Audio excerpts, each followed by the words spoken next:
Hello, welcome back to the semifinal round of the WTC. That's right. We are going to have a stream of Finland Blue Yep. and Australia Platypus for you. And we apologize if we're back a little bit sooner than we said we were. We were incorrect about the timing of lunch. So lunch is actually going to be after this round. Yeah. So there's going to be a little bit of an extended break between this round and the next round. Right. We apologize about that. We got that wrong. Little, the timing little of lunch is confusion. a little bit different between today from and yesterday. Yeah. But we are about to tune into round 5, the semifinal round, as you said, Australia Platypus versus Finland Blue. We are going to the team selection process now, I believe. Okay. Here we go in progress. And for those of you who are not quite sure, there are 4 remaining undefeated teams. The Finland Blue, Australia Platypus, Australia Wombat, who you saw win last round, and the last team is... Do you know off the top of your head, Chad? No, that's why I didn't bring it up. Yeah, I did know right before I started talking. The other undefeated team besides Finland Blue and the 2 Australians. Germany, Germany Double Ds, which we saw defeat the U.S. Stripes yesterday. Yeah. So it looks like we had Finland win the roll-off here. Australia won the roll-off here. And then they are forcing Finland to put up their first player. It looks like Finland is putting up Henry. I won't be able to pronounce the last names. I'm probably going to butcher the first names.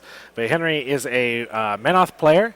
Henry has a Fiora 2 and a Harbinger list. Mm-hmm. Pretty standard versions of both of those lists. Fiora 2 with Judicator and several Jacks, Jack Heavy, Harby with Errants and a lot of various support pieces to get work done on. Now, I'm wondering if they're putting this up to try and bait out the double retribution from the Australian Platypus Very team. well could be. So we might be seeing Dylan Simmer and Jeff Galea get put up in counter to this. That would make forcing him to pick a known bad matchup. That would make quite a lot of sense. Yeah, so let's see. But I mean, they might be trying to get that pairing to hopefully prey on the remaining retribution player. Sure. With something else. One of their other combos. So we might see Australia not respond in the way that we would expect to try and avoid that. Avoid the the trap, so to speak. Right. The platypus is a very quiet animal. That's why the Australians are not making any noise right now. Correct. That's correct. Yes, that's correct. Although we might hear a wombat from somewhere else in the room. From the other tables. Yeah, yes. indeed. Which are being streamed just next to these. Just next to it, on page 5. If you guys would right. like to watch the German stream, you could go over there to see. But don't stay with us. Yes. But they are being streamed in English though. So yeah, page 5 DE. Is what you're looking for there. If you want that'll to watch that'll be the Wombat versus the Germany Double D. That's right. You keep forgetting about Germany. I do keep forgetting about Germany. I don't know why. We watched them yesterday. They killed the Americans and you just wrote them off. I did. That's not true at all, actually. It's not remotely true. So they're taking a long time with this, this decision. They may very well be thinking the same thing along the lines. Otherwise, I mean, you would expect that they would make a very quick counter, double retribution play. Right. So you do see Dylan Simmer's page right down here on the. So they might be considering. So they might be Dylan plus X. Here we go with the decision. So Dylan and David Potts, the Scorn player. So they do choose a retribution, but they don't choose double. They go with David Potts, the Scorn player. And do we know what his particular pair is? Yeah, we saw it yesterday. Let's pull it up real quick. He's running Resheth and Xerxes. Okay, that's Xerxes. Fist of Halak. Fist of Halak. Yep, that was the odd Fist of Halak with no Molakar. No Molakar, no Satrati. Yep. Right. So they might be. So he might be very practiced into Menoth. Very true. With that very scorn true. list. With those scorn lists, and they're kind of putting him into a. I mean, you would assume they would want to get him into a double jeopardy situation here. Absolutely. But being able to reserve that retribution player so that he's not just stuck out there for potentially bad matchups. Yeah.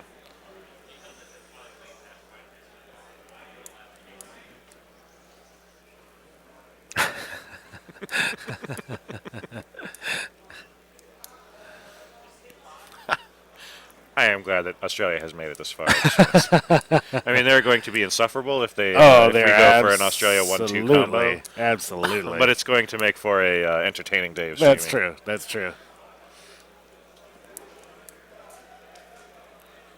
And Australia, should be noted too, they're in the same position that United States was last year, where if they have both teams undefeated into the semifinal round, if they both win in the semifinal round, due to the way that teams cannot be paired up against the same country until the finals. So they have been specifically avoided from, stopping from them from being able to get paired up against each other until next round. So it looks like they've selected Dylan and Retribution into the Minoth. So the Minoth player must feel relatively confident in his ability to handle that's very Retribution. surprising a little bit. Yeah. Fiora 2, probably not the worst against Retribution. So how would you expect them to respond to David Potts being left on the table? All right. Well, Looks like they have a very quick response. They do. So they respond with Miko, who is maybe not. Maybe they've changed their minds. Initially, it looked like they had responded with Miko and Polly. Miko is a troll player playing a combination of Elemental Evolution and a Madrak 2 list. The Madrak 2 is Fin Blades and Double Warders. The Polly is a Crix player with Asphyxius 2 and a Denegra 1 list. The Denegra 1 list is the shooting list that we've seen, but instead of Boom Howlers, it has Crow's Cutthroats for even more powerful shooting. Oh, interesting. Yeah. Interesting. I can see that actually being a very good. I would be a little surprised if they don't go with that pair. Actually, so you've got your one-hander, you've got your Crix into Scorn, which is everyone loves. Yeah, that's a great matchup for the Crix. And then I think that Madrak, I think that both of those Madrak lists actually can do great against Scorn as well. So yeah, both of those. Troll lists. I said troll. I said I Madrak, know to you, all troll is Madrak. Yeah, that's the way I think. Both of those troll lists, I feel like, can play into Scorn as well. Play into Scorn, yeah, absolutely. And trolls don't usually have a tough time with Scorn, I wouldn't say. Madrak 2 is very I could see Fist maybe giving Elemental Evolution. Well, Madrak 2 is very is sort of Crix inspired. Sure. Right? Sure. Lots of hard-hitting infantry. Yeah, very true. Very true. So that can be sort of similar. But they might be looking forward to what they would... I would assume that they would avoid the Crix if they did that combo, and then they would be looking forward to what perhaps they would counter the Crix player with their own two players. Mm-hmm. Which may be one of the other Retribution player or a Signar player. Possibly, yeah. Okay, I think that they would also want to get Crix on Crix because Aaron. Oh, that's right. Aaron actually really We know he enjoys playing Crix on Crix. Correct. So yeah. Apparently, it sounds like they're, in addition to making their selections, they're actually picking the tables with each selection. So that's why it's taking them a little extra time on each selection. Okay. Here.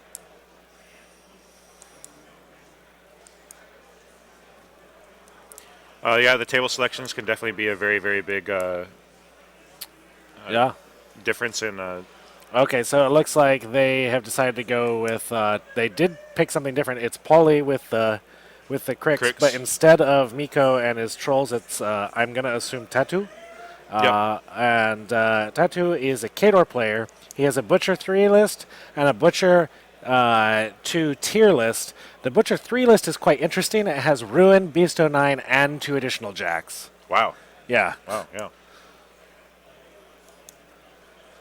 I don't know. I'm not sure what I would expect that to. It looks like they chose Paulie to pair off against David Potts. David Potts. Yeah, David Potts. So that'll be a Crix and Scorn matchup, as expected. As expected, when given those options.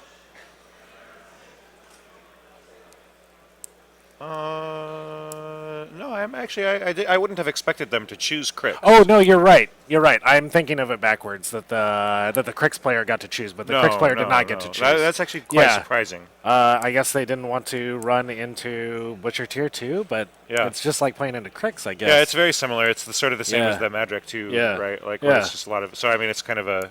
Yeah. a double jeopardy situation there. So maybe he must have felt that he has a better chance against. Yeah, maybe there might actually be a slightly lower number of weapon masters in the Crix list than in the Butcher 2 tier list. So I suppose Butcher 3 is also kind of a nightmare for Scorn as well. Yeah. Yeah. Yeah. With him being able to trivially pull in, models. Yeah, absolutely. Although I don't know, Fist of Halak, Yeah, I don't know how that matchup would play. All right, so Tattoo out there remains Kador. It looks like the Circle player and a Retribution player. So Jeff Galea?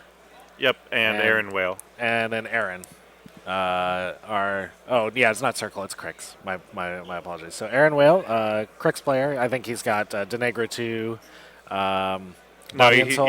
He's got Body and Soul and then Asphyxious 2. Asphyxious 2, yeah. Yep. And do we know what Jeff has for Retribution? Jeff is running Assyria and Thyron. Okay, all right. So it looks like they've picked Retribution to match into Tattoo, so it'll be Jeff and Retribution versus Tattoo and Kador. This leaves... so they can decide the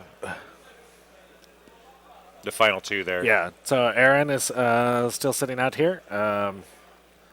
So the question, the options for Aaron and Crix is to either play into Trolls, Madrak 2 and Elemental Evolution, or to play into Signar, which is Haley 1 Stormwall Galleon, or Haley 2 Stormwall.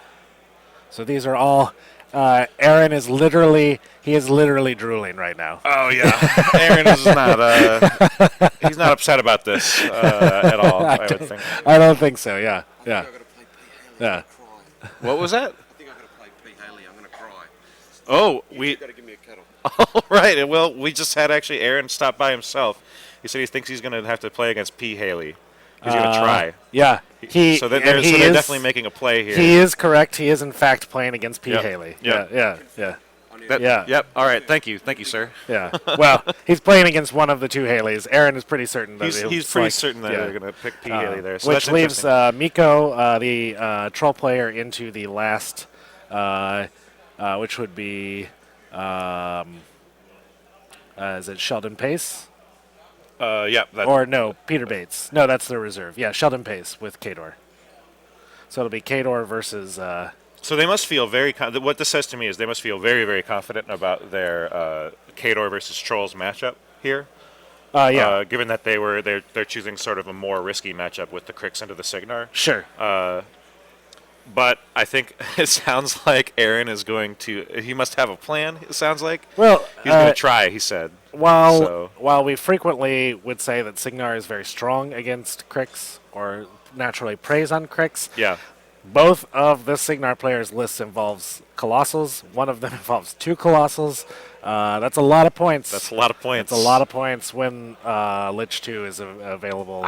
Do you think he's going to drop Lich 2, though, against Haley 1? I don't know. I don't think that's... I don't know what the difference is now. Like the Haley 1 player is playing Stormwall and Galleon. Is that enough of a different list that it's Well, you don't get a feat, though. Oh, that's a good point. Ever. Yeah. So no, I don't think he will drop. Yeah, Lich I don't 2. think he will. So you might play Body and Soul into Haley 1? That's... Yeah, I think maybe he That will. actually doesn't seem super great. It doesn't. It does. Well, I don't know. I think he didn't sound super confident, but he said, I think I'm going to have to play into Haley 1. Yeah. I'm going to try. Yeah. And he crossed his fingers. Yeah. So yeah. we're going to see. He must have some plan. Yeah. I mean, maybe it's just going to be get the 2 Warjacks onto the Haley plan, but that's not quite so good anymore. Yeah, no, not anymore. Not anymore. Yeah. Okay. So we'll have to see. I guess. I mean, maybe we will see the Asphyxious into Haley too. Although I just don't. I have a hard time imagining. He's pretty certain.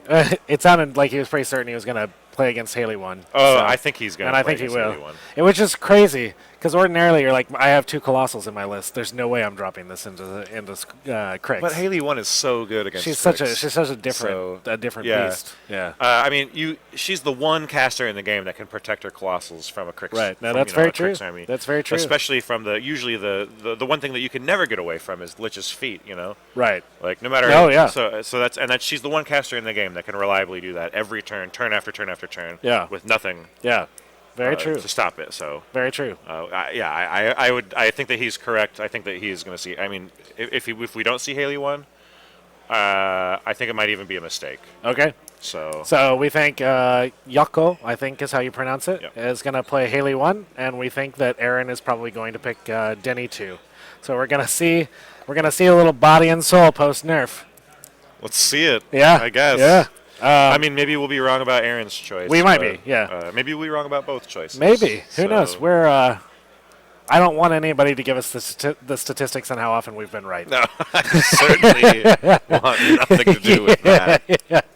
All right, so we have. And as we said, though, about this choice, which is a very interesting choice, they must either feel very confident about their Khador into Trolls matchup, or Sure. maybe Aaron is even less confident about his Crix into that Khador. which is somewhat. Oh, and Well, Butcher not too. Crix into the. They would be Crix into Trolls, wouldn't it? Yeah, it's Miko or Yako. Those were the two. Oh yeah, you're right. You're Yeah. right. Wow. Yeah. That's very surprising. It is surprising. We'll have to kind of pick their brains after Yeah. this and see what they did. So, So, they so speaking of the Khador player here, Sheldon, who's playing against Miko, and the Troll player, we have a Butcher 3 list and a Vlad 2 list. yeah, and then this is the Vlad 2 list that we saw yesterday that assassinated Denegra with Ulans. My gut would be Butcher 3 would be what he would play into Trolls, but maybe I'm wrong. I am looking at this Butcher 3 list. So let's go down the list. We've got Ruin is the only Warjack. Greylord, he's got a unit of Greylord Turnian. Max Ironfang Pikeman Black Dragons. Minimum Cossite's Woodsman. Widowmakers, Ironfang Kovnik. Manowar Dracoon with no mount. The Widowmaker Marksman. Ogren Bokur, Ragman Alexia 2, and Saxon Auric. So it's a very battle group light Butcher 3. Indeed. It's more infantry focused. The other thing about Butcher 3 is Silence of Death. That could actually be a really good Absolutely. anti-troll Absolutely. tech. So yeah, I definitely I think Butcher 3 is. I think Butcher 3 beat her up. Given that knowledge and the fact that I imagine Miko will come to that conclusion as well, would you drop Madrak 2 with Fin Blades and Double Warders, or would you drop Elemental Evolution? Do we see that Madrak 2 list? Is there no Mulg? There is Mulg. Mulg is in that list. Mulg can actually be very good against Butcher 3 Okay. due to his Animus. Oh yeah, Runebreaker Animus. Right. Yeah. So the Runebreaker Animus can cause Butcher 3 to not, it gives Butcher a lot of problems when he can't Sure. cast spells. Yeah. And when you have two bubbles off of Mulg, so Mulg's going to have to use that Animus nearly every turn to prevent Butcher from being able to come in and drag him in. Yeah, absolutely. But just having that Animus up, stopping the Flashing Blades, stopping the Yeah. impending Doom, Yeah. it's enough to cause a little bit of a roadblock for Butcher. Some So consternation. Yeah. I would actually expect to see Madrak 2 for that reason, Okay. just for whichever list has Mulg, basically. So we think Madrak 2 and Butcher 3 in that matchup. All right. We've got Tattoo versus Jeff. Jeff is playing Retribution. Retribution, and he's the one that has Thyron and Assyria. So we have a Thyron and Assyria list, and then we have a Butcher 3 list, again with 4 Jacks. Ruin, Beast 09, and I think 2 Juggernauts maybe. I'd have to double check the list. I'll do that here in a minute. And then the Butcher 2 tier list. I think it's about tier 3 on that tier list. What do you think about this? Well, let's go ahead and Take a look at the Tyrone list. yeah, I'm not sure actually. This is well outside of my Expertise. expertise. Yeah. So I don't think that we will see a 4-Jack list going into Retribution, I don't think so considering either. that there are Mage Hunter Strike Force in both lists. Now, Mage Hunter Strike Force without any kind of damage buff They're still not great are against not great against Khador armor Jacks. 20 Yeah. Khador Jacks. Yeah. So we might see that. Also, Yeah. Beast 09 shooting him with dice minus 10 attacks, even with 3 dice, it can be a bit of a risky proposition because of Hyper-aggressive. Hyper-aggressive. Yeah, Hyper-aggressive, there you yeah. go. Thank you.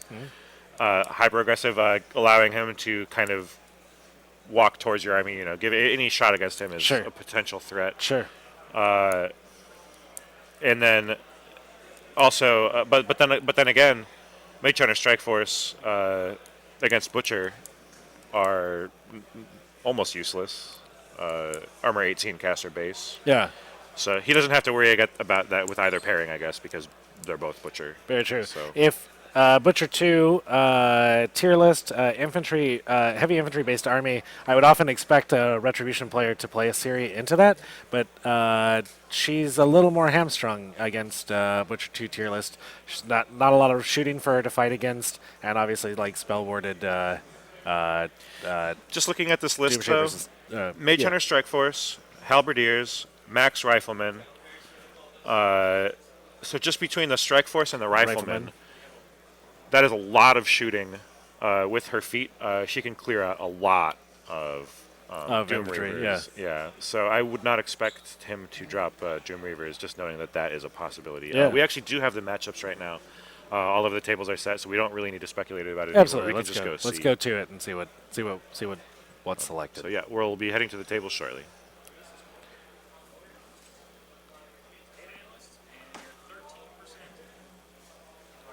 Damn. We said we didn't want the numbers, Clint. We said we didn't want the numbers. Oh, that didn't go out to the stream? Oh, that's too bad. All right.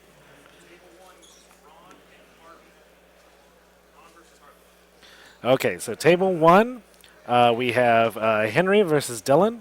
Dylan has picked Ron, and Henry has picked Harbinger.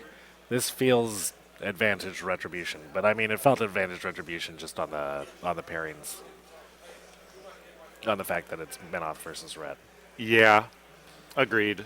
Although we saw Harbinger pull out a victory versus Retribution yesterday. We did. That's true. We did. So we know that just her feet turn being able to push back any potential assassination for one Very true. turn Very can true. often be enough to give her the foothold that she needs. Do you think that she has a play here, close quarters, to win on scenario, as we saw the other I think yesterday? Harbinger always has a play. Yeah. But then again, if she is really pushing aggressively towards that flag, because that's the only option for scoring, is Right. she's not going to be playing an aggressive play towards the enemy flag. So- absolutely not. and it's a slow Very scenario slow. victory. Yeah. 1 point a turn. Yeah. So This may. yeah, I'm not sure. And then she doesn't have any really hard targets either, like the Avengers we saw Right. yesterday. So we Very might see true. a little bit more of a shooting Yeah, very game true. here. All right, we're going to check in at table 2. All right, so at table 2, we have, is it So that's going to be David Potts David versus Potts? Polly. Yeah, so David Potts. David picked Xerxes 1. Xerxes 1, Fist, and Polly has picked Denegra. Denegra 1. There is or is not a Kriya in this list? There is. Okay. That'll help, since this is obviously a shooting-based Denegra list. Like I said, very similar to the list we've seen, but no Boom Howlers. I believe it has Crow's Cutthroats instead of Boom Howlers.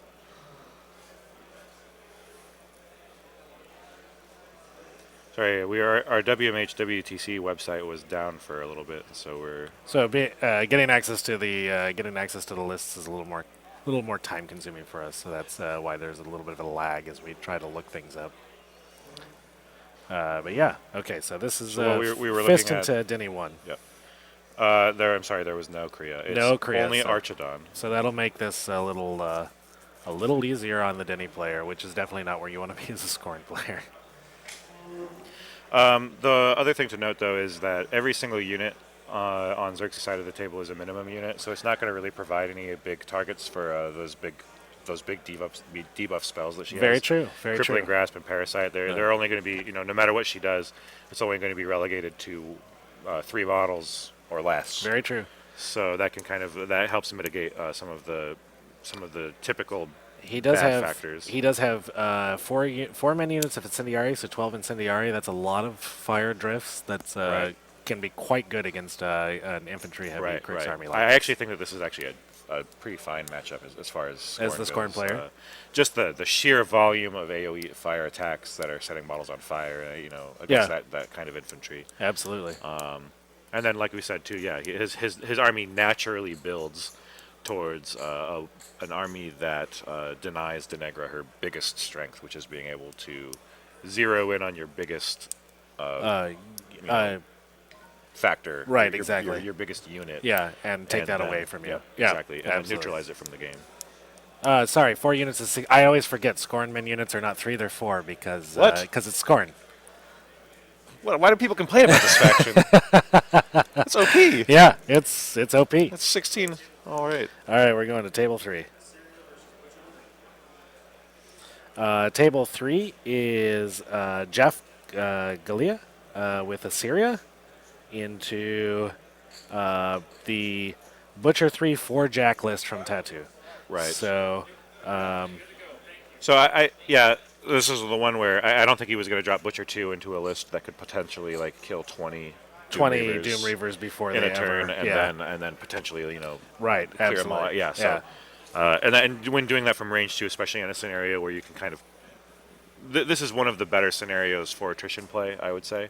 Absolutely. In that you can't really ever like do a quick win. Right. For this one. You're fairly safe from being 2-turned. Right. You're completely safe from being 2-turned. But So yeah, I'm not super surprised. And then I think that the 4 Warjacks actually will do a decent job of. yeah, that's gonna be something that it'll be interesting to see Jeff try to deal with for Arm 20 Warjacks is. Now he does have Iris 2 in his Assyrius list. Okay. So we are most likely. So he's going to want to try and spread out the Warjacks out a little bit. I'm guessing. I mean, I don't know. It's tough because the Warjacks are going to be kind of funneled towards the areas of the table where they need to be relevant, which is the zones with the zones around the flags to try and contest. Right. Also, something to note too. Look right in the middle of the table there. With the water. There's water in the most relevant spot. That's it could very. possibly That's be. a very good point. So those Warjacks, if they want to be anywhere near the flags, are going to be near. Yeah, it'd be interesting to know if Jeff got to pick this table or not. I guess that I can't remember who gets to pick. The team that did not get the team that chose or that put up the first player should be the one. That and the gets to team pick. that put up the first player is actually Finland, I believe. Yeah, they put up Henry to begin the. So I mean, I might be wrong about that, but then Yeah. that would be a massive advantage to winning the die roll. I would so. agree. I would agree. All right, do we want to check in on table 4 now?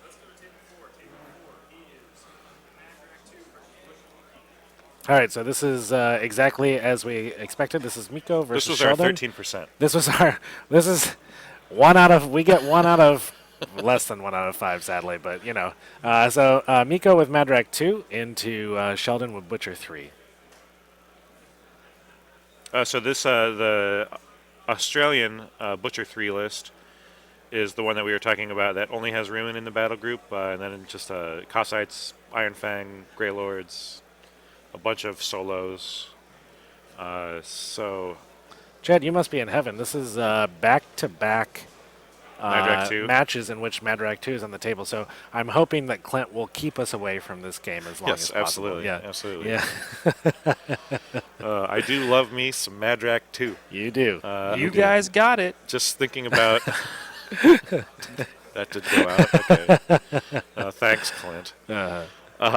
So we just looking at this list, I'm trying to think. He doesn't really have any big hard targets for Madrak 2 to really eat with Blood Fury. Blood Fury charges.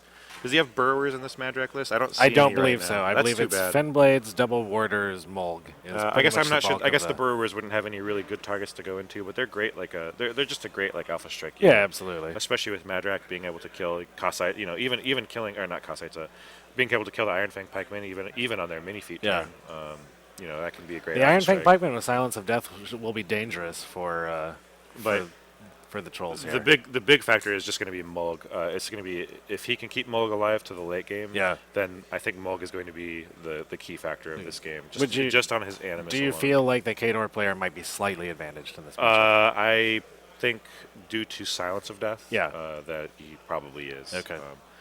So. Yeah, I'm actually very curious to see how this game goes. I think that this is something that. I think Yeah. All right. Anyway, let's go on to the last table Mhm. and see what happened. here we have.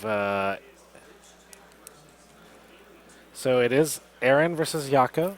It is Lich 2 versus Haley 2, so we picked it exactly wrong. High five. High five.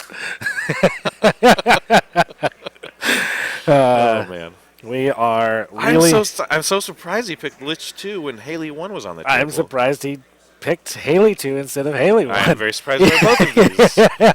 You actually made the statement, the bold statement, that Yako would make a mistake. It could be considered making a mistake by not picking Haley 1. God, I'm gonna look like an idiot now if If wins. he wins. Go get him, Aaron. All right. So Lich 2 versus Haley 2. This is kind of the classic heavyweights of the Warmachine world here. Any general speculation on this matchup? Well, X-Carnate is on the table. X-Carnate is on the table. There's a lot of infantry. All right, well, there's not that many infantry, I guess, but No. that actually just kind of makes X-Carnate. Anytime, It's not better, but it definitely makes it so, if you can X-Carnate to kill. X-Carnate is much half more of their- valuable here than it would be against the double Oh, for sure. double colossal. Definitely. Also, his feat is live here, where it wouldn't be live versus Haley 1. Yeah, there's only going to be one yeah. turn of the game where he can... Yeah, I mean, this has definitely worked out well for Aaron that he picked Haley 2, I think. So we'll have to see kind of what Yako has in store, kind of in plan. Maybe he felt more comfortable. I'm so versus surprised by Body the and Haley Soul. 2 pick. Is there maybe some concern? This I might have wonder- been another situation where they were both one-upping each other on the level. It could be. I'm wondering if I'm going to check the list very quickly here, Yako's list. I want to see if he has a way to remove Pursuit, because running 2 Colossals with the existence of Pursuit might have been something that he was concerned about. Yeah, he does have Iris too. Yako does have Iris too? Yep. Okay. Not in the Haley 2 list, but what about in the Haley 1 list? In the Haley, there's nothing. So in Haley 1 list, this may be why he dropped Haley. I'm just trying to speculate on why he chose Haley 2. Oh, for sure. Yeah. And so That's a good point. the existence of Denny 2 and 2 Colossals without the ability to remove Pursuit might have been something So this he was could be concerned the about. situation wherein he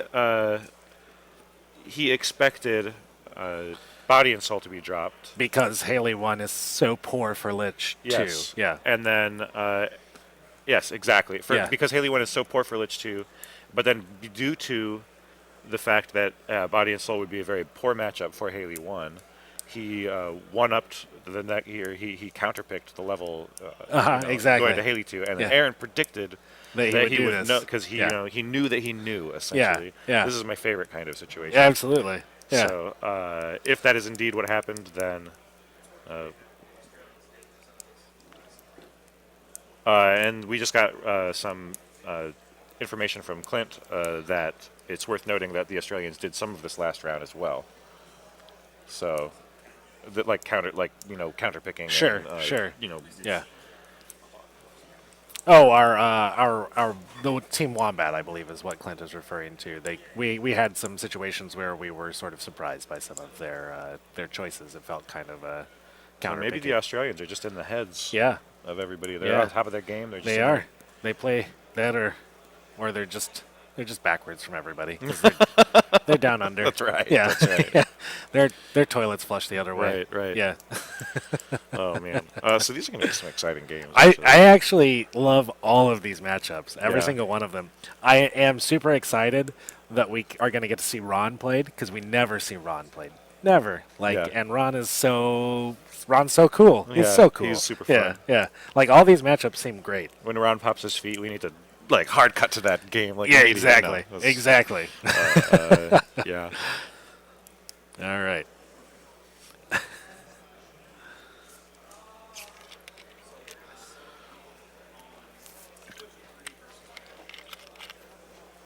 All right, so we are going to tune back into the troll matchup All right. really quickly. Oh, thank you, Clint. Yeah. So I'm just looking at this. The Fenblades have such poor defensive stats that they actually do have to rely on tough quite a bit to survive. And Sure. Silence of Death can be a big problem for them. Very true. Although, if he's going to be only able to charge them with the Black Dragons, which are directly across the table from them, that set defense can actually be a pretty big factor in helping them stay alive a little bit too. Sure, So sure. Pumping your Mat 6 up to needing an 8 to hit. Although also we see the Widowmakers on that side of the table as well, so we see some counter deployment from the Butcher player. Well, the Fin Blades were just naturally going to be the primary targets for the Widowmakers. Anyway. Right. I mean, they're not going to do Yeah. anything versus the The Warders, Warders, yeah. until it gets to the point in the Where stage in the game where it's Warders time are to making tough remove checks. right. And you know. with Silence of Death, that might not be a stage in the game. So That's true. yeah, That's true. so we'll have to see. That's true. So, I mean, I expect that we are going to see the Warders, like he's doing, jamming up and trying to just get as close to these flags as possible. He's just going to be running with them for the first probably 2 turns. And then Mulg is going to be embedded in them Right. with his Animus up to Yeah. try and prevent Butcher from being... Because if Butcher can come in and clear out And just a flashing bunch blade of... through a ton of especially, them. Yeah. especially since they are so slow, they have to stay bunched up like right. that. Exactly. If he can flashing blade to just clear out, wave after wave after wave. If he can clear out 4 or 5, and then impending doom and clear out another 4 or Yeah. 5. That's backbreaking. Right. Yeah. So if Mulg can just be there just to stop the flashing blade from happening, Yeah. then you actually kind of want Butcher to come in. Right. Yeah. Because he'll just be making his efficiency will drop Absolutely. drastically. Yeah. And then Madrak has a very nice control radius too for the Runebreaker to go off of as well. 9 inches is going to be. He's going to be able to stay a little bit back farther behind the lines and still provide some safety from impending doom. Yeah. So I would expect to see him casting Runebreaker quite a bit this turn or this game, for that reason.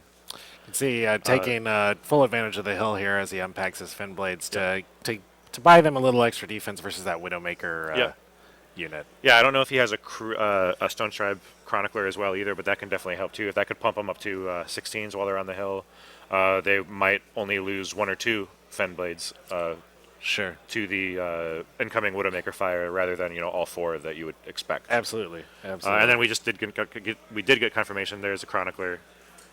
No, I think that looks like a drummer to me.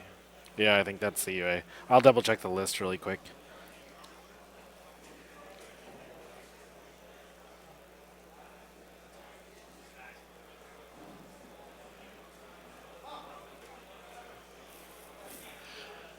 Regardless, he's also got a Fenblade Kithgar on the list, which is another addition that I really like. And then you see that he moved him directly into the middle of the Fenblades just for that Righteous Vengeance. So he might be able to do something like, Righteous Vengeance and then get Fell Called and then get Blood Furied and then he could have a decent shot at taking out Alexia or... There is no Chronicler, but there are 2 Kithkars in the list. Yeah, okay. So no Chronicler. Yeah, I was right. Yeah. Yeah. We were getting information that there was that's a drummer in the back there. Yeah. So yeah. that's definitely the UA. Yeah, 2 Fellcolor heroes, 2 Finblade Kithkars. Something else to note is Madrak's feat. Something I've noticed from playing Madrak quite a bit is that his feat is usually amazing, or you just kind of save it for like a random off-chance assassination. Sure. I think that the feat in this game is going to specifically be amazing. Yeah.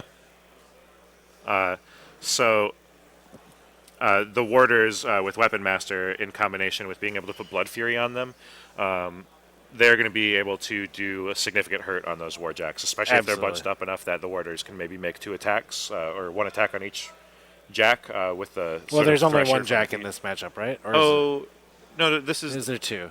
Oh, you're right. You're right. I'm sorry. You're right. You're 100% right. Yeah, there's, I believe, only 1 Warjack in this Even matchup. so, the Warders and the Fenblades. Even so, I still think it's going to be a very good feat game. Sure. Just due to the fact that you're really gonna. It really is going to punish the jam from the Cater player going into the Troll player. Sure. If you jam too hard, he can feat to clear him off and then charge in deep into the lines. Sure. If you don't jam hard enough, obviously then he can still sort of Yeah. between activations clear things off and Yeah, and move charge in. in. A little bit of nuanced play. yeah. Yeah. Sorry, I had it in my head that there were 4 Warjacks over there. Yeah, I was it's just like, well, this it's because we actually have 2 Butcher 3 players correct. in this. Yep. Yeah. Yep. Yeah. Resurgence of Kador. I'm glad to see it. Yeah. I really like watching Butcher. Yeah, Butcher. So- Butcher he's a manimal. He's a manimal. He is. That's good.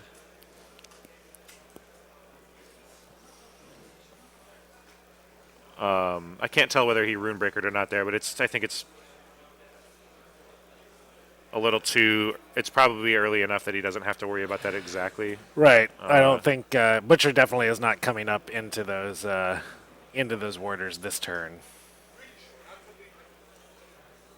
He could probably shave the first line off. I don't think that that's where he then wants to be, sitting in front of Mulg. Yeah. Yeah. Yeah, I would say that's Yeah. probably true. I'd say that's probably Yeah. true.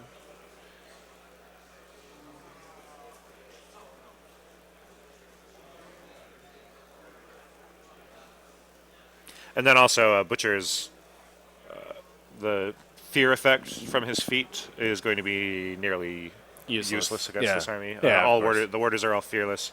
Fenblades can mini feet Yeah. for fearless. Yeah. So yeah, and the Creel Stone is also fearless. So. One of the nice things about playing Troll Army sometimes, you just don't have to worry about command checks. Very true. All right, so Sheldon checking his control area here. What do you think he's going to look to do on this turn? I mean, he might be thinking about shaving off that front line Yeah. and then trying to protect Butcher with. You know, if he does put the jam, throw that jam in there. You know, I don't know. I think that would probably be a mistake. But Right. Yeah. I mean, obviously he's going to work on whittling down some Fen Blades over here. Yeah. Also, just measuring just to see. I mean, the warders have a very predictable threat range, even with the run and feet. That only extends their threat range by 1 inch. Yeah. So, you know, if you just try and stay more than 10 inches away from them, then they have no way of getting attacks on you. Yeah. If you're more than 9 inches away from them, then they at least can't charge you. So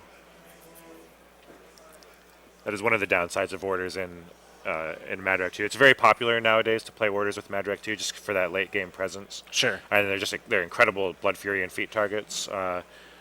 But he has no way of speeding them up. So it's and that is their biggest downside, of course. We see Cossacks coming in too right now, ambushing. Oh, yeah, I forgot Cossacks were in this. So yeah, we could see a significant number of Fenblades die Absolutely. this turn. I mean, for sure, at least I think he's going to go for that UA. That's going to be a big loss. Losing no quarter. Right. Absolutely. Absolutely. All right, or maybe he would just go for maximum casualties too. That might be better, because the UA would actually soak up all of the probably Cossite shots. Just because he's got 5 boxes.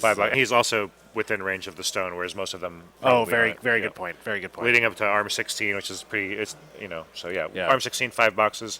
He could soak up a decent number of those shots, whereas he could just go ahead and straight kill Yeah. 4 or 5. Which which is probably also better. also limits the impact of no quarter. Correct. Correct. It turns out. Yeah. First shot failing to break armor. First shot killed. Second shot failed to break Oh, armor. yep, there you go. Yep.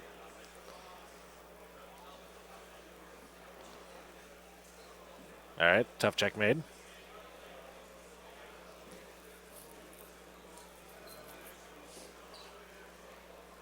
Another tough check made. That's that troll life. Classic trolls. Oh, Cossites. Man, this Nigel's got to be loving this back on the stream at home. So, all right, well, that's all the tough checks he's allowed to make this game. I can't wait until Bushwhackers can do this. Yeah, right.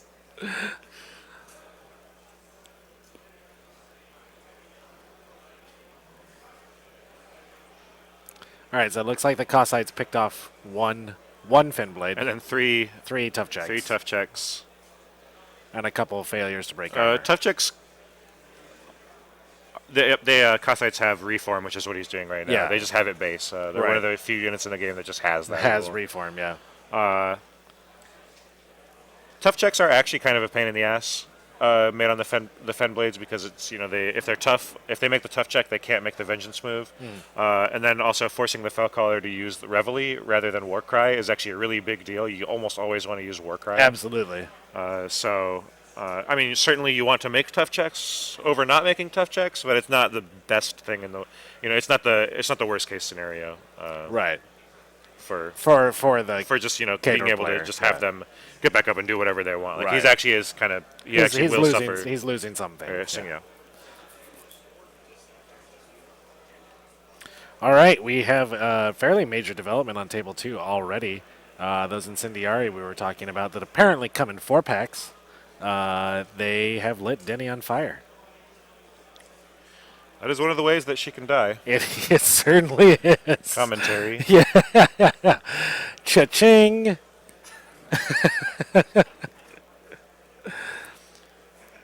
I saw Keith lose a game this way. Yeah. So Yeah. if Denny fails to put that fire out and it just burns hotly for a couple of turns. Yeah, no. know. She is she arm 15? 14. See, I was going to say 14, and I was like, no, every Crix model is one higher than I think it is. So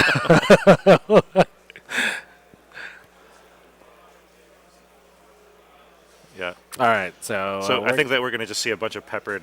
you can see a bunch of fire AOEs, tokens out there already. Yeah, happening right now. So we'll check back in here in a little bit, but we're gonna kind of gonna rotate through the tables, just get a rough idea what's going on. So we're going to table 1. It's Dylan and Henry with Ron versus Harbinger.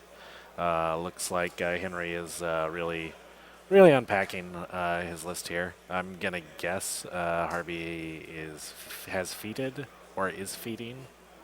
I don't see a token for it. Well, there's several tokens down. I guess I can't read them. Yeah, and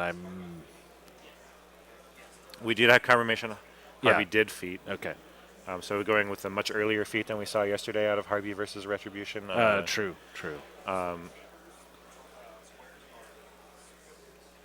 Yeah.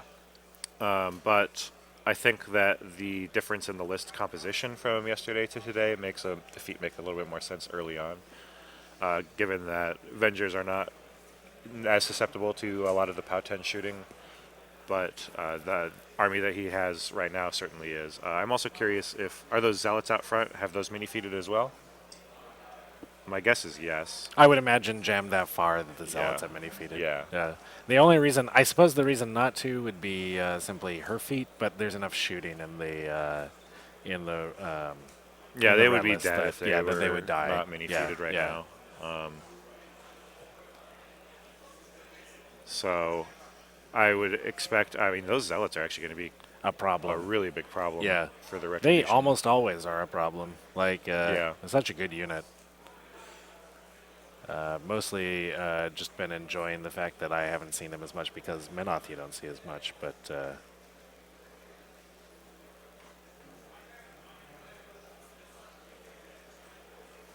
I'm curious. yeah. And that, the Zealots have been mini-feated. mini-feated, yeah. Okay. So, Ron, if anyone can kill anyone. Yeah, no, absolutely. Absolutely. So I would expect that she has used the Devout that's behind her to protect herself from being targeted by spells, which just goes a long ways towards helping her from Ron. Does the Devout also naturally protect itself with that, or do you require the choir to protect the Devout from spells?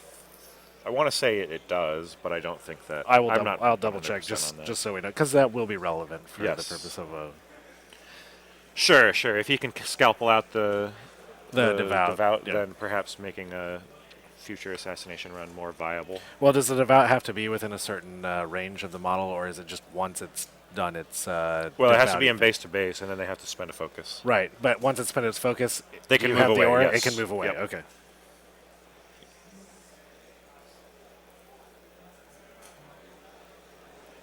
But yeah, so usually what they'll do is they'll just allocate a focus to it, and then it'll walk up and then do it, and then they can walk away from it. Yeah, Spell Barrier does not protect the Devout. The Devout will have to be protected by Choir. Okay. Obviously not a difficult task, but... Right.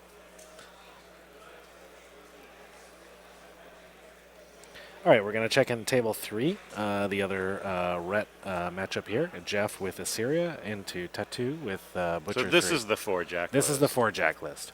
And I'm trying to locate, so it should be the two, are those two Clamjacks? Yep. Looks Looks like 2 Devastators. Two Devastators. It should be Ruin and Beast. Ruin is the orange proxy base there. That's a great battle group for this. It's a beastly battle group. I mean, he can send in one of the... I'm surprised Butcher isn't going more for his own flag. I mean, I guess the Mage Hunters are over there to kind of maybe scare him off from that. Like I said, I just don't think he really has to fear the Mage Hunters that much. Dice -8, Yeah, no, I mean, he's pretty naturally resistant to him. and then She does have her feet turn. That is both hit and damage, right? It's not just a hit on this area. Assyria. Well, yes, that's Yeah, true. So I so- guess he could die on the feet Yeah, turn. I mean, that's true. That's true. That the sign's importance is scary. No, you're right. You're absolutely right about yeah. that. You're absolutely right about that.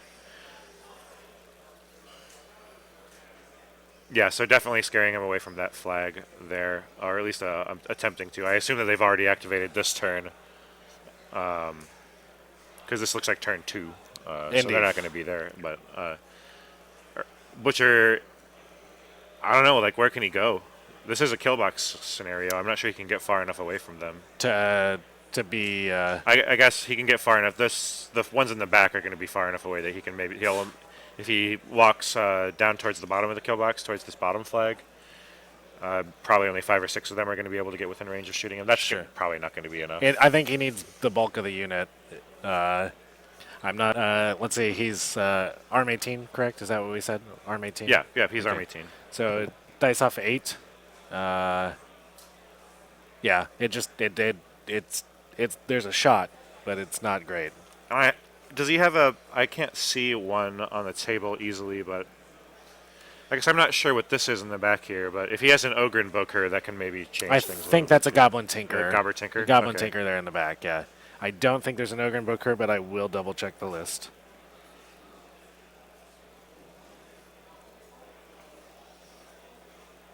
So the Butcher 3 list is Beast, Devastator, Devastator, Ruin, War Dog. There's a min unit of Outriders, Iris 2, Madeline Corbeau, Ragman, and Goblin Tinker. Yeah, and the Outriders are off the bottom of the camera. Bottom it of the looks screen, like right yeah. now. Yeah, we can see one member of that unit there.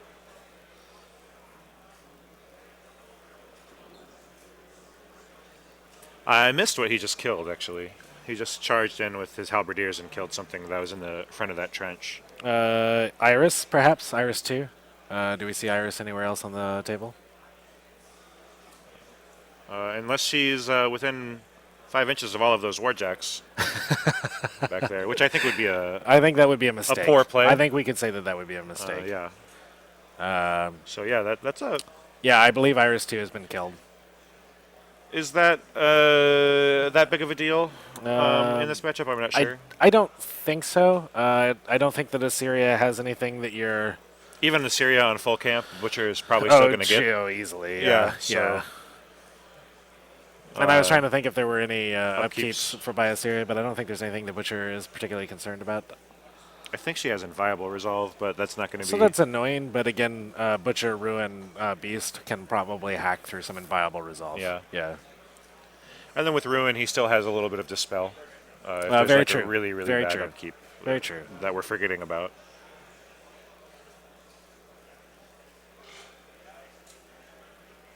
Chat reminded us Assyria has Admonition. That actually is something that you would like Iris to be able to shoot Oh, off. yes. I forgot. Yeah.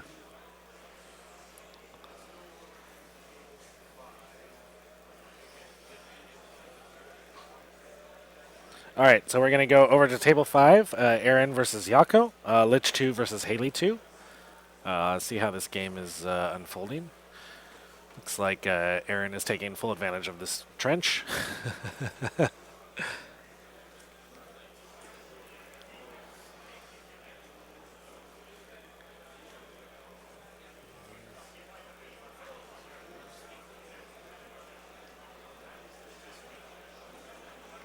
Okay. Okay, that is an early Lich feat. I was wondering about the placement of these models. Yeah. Did he do the? Are the bulk of those Mechanothralls? I'm assuming. So he maybe just loaded them up with like a Bilethrall Purge early on, Maybe. and then rebuilt the unit with Mechanothrall or with. Well, a the feat this early Necrosurgeons. almost always involves a Bilethrall Purge Right. on your own stuff, right? Yeah, and then just looking at the Banes. The Banes all it seem to looks be like, mostly yeah, intact. So So, my yeah, guess is that those are. Mechanothralls. I think Right. you're He's right. probably got a Parasite on that Storm Wall. On the Storm Wall, yeah. Going to go in with combo strikes. Can we verify if he's got a Parasite on the Storm Wall? Yeah. And he's going to want to clip one. He's going to want to kill off one Bane Thrall as well, just to get Dark Shroud on. To there. get Dark Shroud, absolutely, yeah. And it does look like there is a Bane Thrall right there in the middle of that trench, although it's surprising he didn't charge it in already. Oh, he already charged one off to the side. Oh, okay, okay. So it looks like there's maybe 3 Bane Thralls, and then the rest are Mechanothralls. Sure, sure. I expect Stormwall to blow up from this. I think he's doesn't have a chance.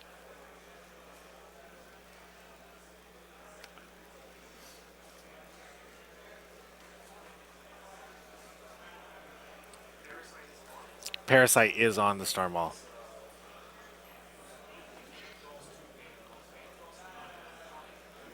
Eight Mechanothralls, 2 Bane Thralls. The Bane Thralls haven't gone yet, apparently, so curious. Yeah, and he's running out of space around it, actually, right now, too. Yeah.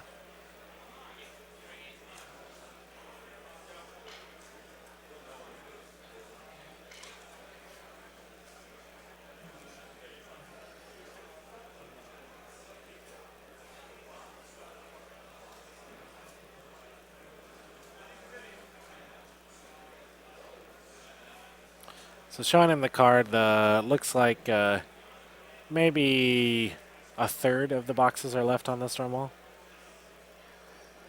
Why didn't he sound a Bane Thrall in I don't know. It's very curious to me.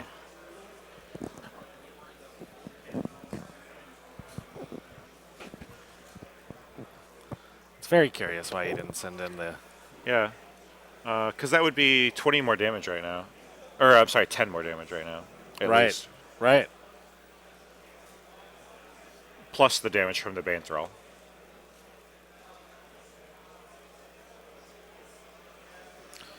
There must have been something about when we cut in on the audio, we could hear there was some slight contention. It sounded like about positioning and being base to base.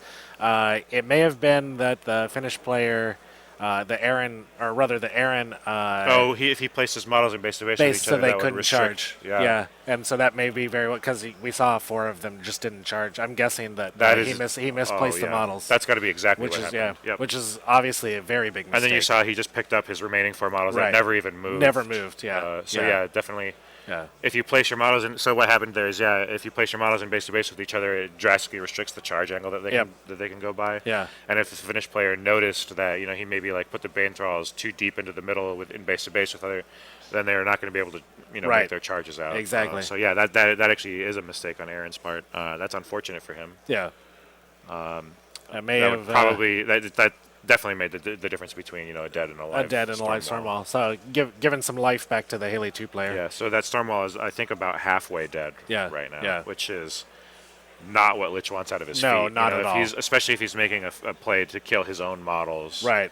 Now, you don't sacrifice In this case, as much. he hadn't sacrificed too much. Right. He's only losing 2 Bane Thralls out of this, and the rest of the Mechanothralls are going to be rebuilt. Exactly. But it's still, losing that feat without really getting anything for it is massively huge for him. Right. No, agreed.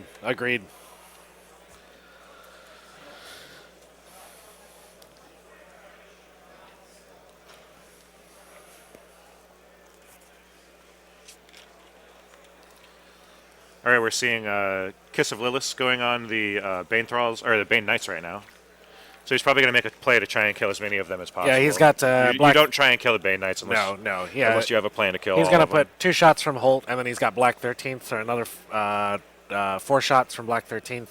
And then Stormwall as well. And then Stormwall. The harm is just so Black 13th. Oh, this is huge. And then with the feet down, every Bane that dies at this point is just gone for good, which is incredible. Like that's a massive swinger. Yeah. So not killing that Stormwall was a big deal. Really big deal. Yeah.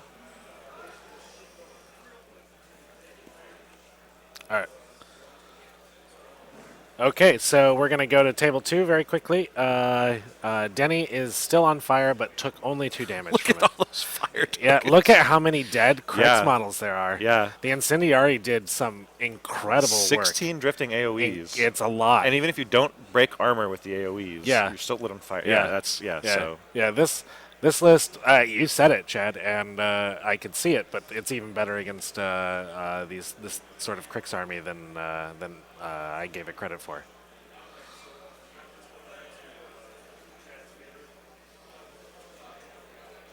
All right, So, we're going to head to looks like we have some table Fenblade. 4 with Sheldon and Miko. We're Yep. going to see some Finblade action. Some Fenblade action. Some hot no-quarter Finblade action. Looks like that Kithgar turned around and killed a bunch of the... is this a Madrak feat going on right now? Okay. All right, so looks like... I wonder if he Revelied too, rather than... I assume he probably Revelied with the Fell Collar to stand them up, to stand those tough checks. Yeah. This is not a Madrak feat turn, at least not as of yet. All that's happened so far in this turn, I think, is the Kithkar Vengeance to go slaughter some Kosai Woodsmen because they have disappeared. Yeah, there's... I think there's a There's two couple left. behind his head back there, but yeah, and then the Finblades charged. Now the warders are moving up. Looks like the Finblades may have killed one Widowmaker. And maybe a black dragon or two. It's hard to. I think 2 Widowmakers and then there's a marksman back there. Oh, that very well could be. I will. Yep, so 2 Widowmakers probably died, and then a marksman. There's a marksman back there. Oh, I'm sorry. I see a 3rd Widowmaker down here in the middle. Yeah. So you're right. You're right. Yeah. Okay. So there's 3 Widowmakers up, but he's resolving the charge attacks now on the black dragons. I don't know. I assume the black dragons are mini feated and shield walled. I due would to their imagine. positioning. I would imagine. Yeah. But so the Fenblades are not going to have a super easy time cracking the armor, but on a charge, it's like a coin flip. So Yeah. also no quarter makes them terrifying. It does. So Black dragons, I believe, are immune to that. Yeah. But they're not the Widowmakers. I assume the Widowmakers took a command check. we don't know whether or we not don't know whether they're they afraid passed or not, yet. but Yeah. that can They can definitely be. Command checks can always be a big deal. Yep.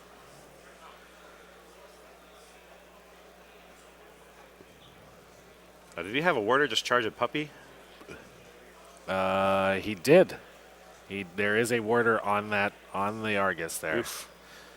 That's Danger Town. Yeah,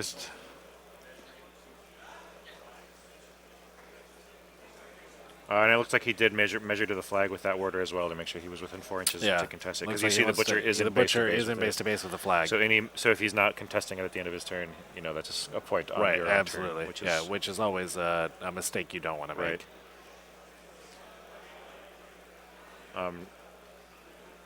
Right. He can have I really want him to cast Runebreaker with Madrak and have him walk up. He can't walk up too far, I guess, because you don't want Madrak to be within an inch of a warder when there's Widowmakers on the board. Oh, yeah. So he has to Grim Salvation to them. And Yeah, just, it's 'cause just it's not kill. optional. It's right, and So every Widowmaker shot's just a dead warder. Yeah, yeah. That's a strong Widowmaker. that's efficiency. Yeah, that's what's the fluff on the Widowmaker marksman? He has a rifle that pierces the strongest of armors. Well, you're thinking of Wolves of Orboros. Oh, okay, okay. And then we had a confirmation he just did cast Runebreaker and he moved up there. So that looks like it's going to be enough. So that if Butcher comes down there to try and get those warders down at the bottom, because it's going to be a 9-inch Runebreaker off of Madrak. That's what I was about to ask you. Is what the range is? Yep. And then that orange proxy base is Mulg as well. Yeah. I assume that Mulg. It didn't look like a very far. I assume that Mulg just walked up and Runebreakered himself as well, Probably. just for the. I mean, it's going to cover the same area as Madrak, but just on the off chance that he, whatever. Yeah. Maybe Protective Fit gets triggered somehow and he gets to move around.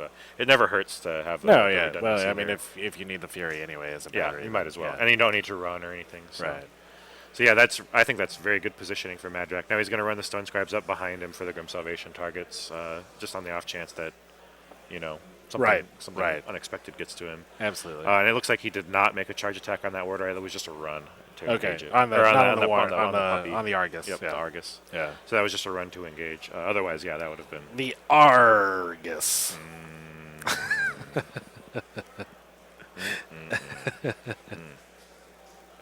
You love it. Yeah. I love it more than some people. That's true. The gun melts armor to slag. Okay, so there you go. All right. Boom. All right. Warders are armored.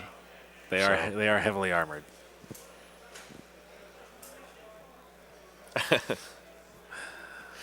All right. Interacting with the chat's pretty funny sometimes. It is. So It we is. see the Madrak player clouding out around his flag as much as possible. Looks like he's going to make a play to clear it off and start scoring his own points. I do suspect that that's going to be the general yeah. strategy of this game is Next turn. kind of just counterpunch around your flags. But with him only contesting one model near the Butcher's flag, that's going to definitely be... I imagine that Butcher is Sheldon's scoring going to first. score a point here first. So he's going to be up in the... in the race. Yeah. Yeah.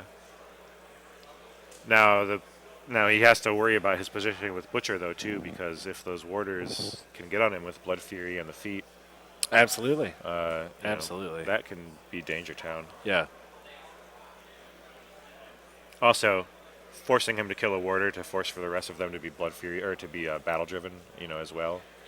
Because that's sometimes people will kind of... Just the warders are slow, so sometimes people can just kind of position around them and ignore them. And if you don't trigger battle-driven, sometimes the POW 10 Weapon Master is not as strong. Right. Blood Fury certainly helps that, but you want both. You want Blood Fury and POW 12. You do. Or POW 13 with the Stone Strength. So the Cater player basically trying to just figure out a strategy from here on, I'm guessing. Yeah. Now, if Silence of Death isn't already on the Black Dragons, I would expect it to be thrown over there if he can spare it. I think I'd be surprised if it question. hadn't already been put on the Black Yeah. Dragons or Butcher himself. Right. Yeah. Right. So it looks like he was measuring from Butcher there. Maybe that was to see if he has range to drop it onto. I also Black wonder. Dragons. I mean, don't see any tokens anywhere. There's enough for of it, a so- line from Butcher towards. I guess with Runebreaker it becomes much more difficult. Ruin could potentially go in. I think Madrak is perfectly safe, but I wonder if he's considering. It doesn't appear that he was. Oh, that was a considering. Madeline Corbeau move. Oh, right there. sure. Yeah. Absolutely. Okay. Absolutely.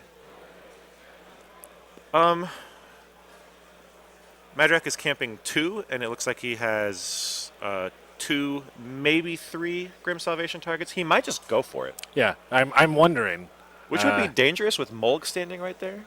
I don't disagree with that statement either. But he's got 12 attacks. Exactly. Butcher's feet. Like, that's a lot of So, attacks. I mean, I think and there is a lane there for Butcher. definitely. And he's going to be taking some Weapon Master free strikes, though. Yeah. If he can't clear those warders out. So that we may see some attempt to he's kind of clear a definitely- few of these. But I feel definitely like with that considering core it. bow move and the way he was looking and measuring, I feel like he was thinking about Yes, going absolutely. after Madrak here. He's absolutely considering it. He measured directly to Madrak, and there's a very clear corridor Yeah, absolutely. for him, too. Yeah. I mean, he could even... there could Is this the potentially- old troll rope-a-dope, That's right, Chad? it could be the Troll Robodope. We could be seeing it in round 5 against a very good team. I couldn't be more excited. Fantastic. Oh, man. Oh, fantastic. In that case, he's going to be wishing that he got a little bit more... Grim Salvation. yeah, a in little there. bit more... get in here, Stone Scribes. Yeah, You know, exactly. that's Yeah. what your job is. Did we maybe forget 12 attacks? That's a lot. It's a lot. That's a lot. It's a You lot. want every little bit. You do, yeah, absolutely. Yeah. God, this is This is pretty exciting. Yeah, actually. this is pretty- exciting. So, I want to see some Butcher on Madrak action. and then there might be the charge lane isn't 100%. It's like not there's a perfect, warder yeah. at the end there, but with Energizer. Yeah. He Well, can he won't charge- be able to energize it, right? Because of Runebreaker. Because of Runebreaker. Yeah, That's right. yeah. He might forget that. That's 'Cause I possible. just forgot it. Yeah. You know. And you're So, the and troll I'm- player. I'm basically a genius. Yeah. Well, you're getting really excited right now. So. Yeah, that's true. That's true. I'm excited right Yeah. now. Check out these nipples.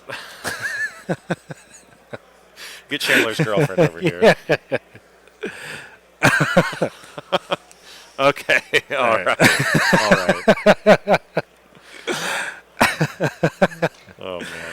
The protective fit is going to be. I'm expecting that we lost about half of our viewers right there. Oh yeah, for sure, and probably gained a couple more. Yeah, I hope. I don't see him going for that just because it seems so. The assassination here? Yeah.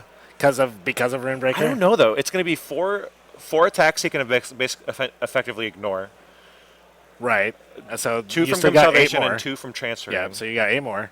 And then he's got 8 more. Yeah. So I mean that's a dead Madrak. The problem is with Mulg sitting right there. But Mulg is, well, I guess the question is if he can get rid of like the 2 warders that are on the top side of the lane and charge deeper with reach. He could reach into Madrak without giving Mulg room to be able to walk over and that would hit be him. a positioning mistake on the troll player's part. Yeah. He would want to give Mulg enough room to... Because Mulg is trapped back there. Like, if Butcher has to charge straight down that lane, then Mulg will be able to turn around and bonk him. But if he can charge off at an angle, if he can remove 1 or 2 warders and charge off at an angle, he may be able to stay out of bonk stick range. Out of bonk stick range. He could also energize her first to get a farther up charge lane potentially. I don't know. It's tough. Like, that's going to be a matter of I think this is exactly what he's trying to figure out right now. Yeah. But if he cannot get away from Mulg, then oh yeah, we were just reading the chat. Yeah. If he cannot get away from Mulg, then it's a terrible choice. It's a really bad decision. Yeah, because he's going to be taking a POW 19 every time he damages Madrak, and then also a potential chance to crit slam. Yeah. And the crit slam is going to be the really big one. Yeah. The War Dog makes him immune to free strikes, right? So that part, if he can run the War Dog around, position it properly, he won't have to worry about the free strikes. About that, yeah. The War Dog, you're correct about that. Also, it's just Silence of Death is such a kick in the balls. It's incredible, yeah.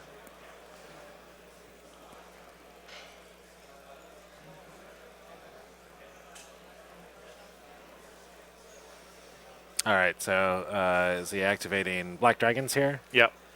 So it'll be interesting to see. I feel we like might see a 3-man CMA on this warder. on that. Yeah, I feel like the warder. There's a warder on the troll flag, like basically just at the base of the troll flag, not on the backside, but towards the bottom of the screen. Uh-huh. And then there's 2 warders engaged with the 3-man Black Dragons that are near the pool. And I think those 3 warders are the 3 warders that need to be removed. Maybe, for sure, the one on the flag, because I feel like that's where Butcher wants to end. Killing 3 warders in one turn is a tall hard. order. Yeah, it is a tall order. Especially for just... He does have Ruin here to help out on one of them. The question is that the warder on the flag, how is he going to kill the warder on the flag? He does have Epic Alexia back here who can drop off Weapon Master Thralls to potentially charge in on that warder. If he can get, it looks like she has 1 soul on her already. If she can get 2 more, that might be enough. Yeah. Although the lane is kind of blocked up with it IFP is. now. It absolutely is. So, and if this was the regular IFP, then they could reposition with mini feet, but it's Right, Black but Dragons. it's Black Dragons, So. Ruin could also easily bonk that order that we were talking about, the front one that's kind of blocking the lane. Yeah. So we're gonna go to table 4 real quick to check in on that one. Table 5. Aaron and Yako, Lich 2 Yep. versus Haley 2, checking in on this matchup.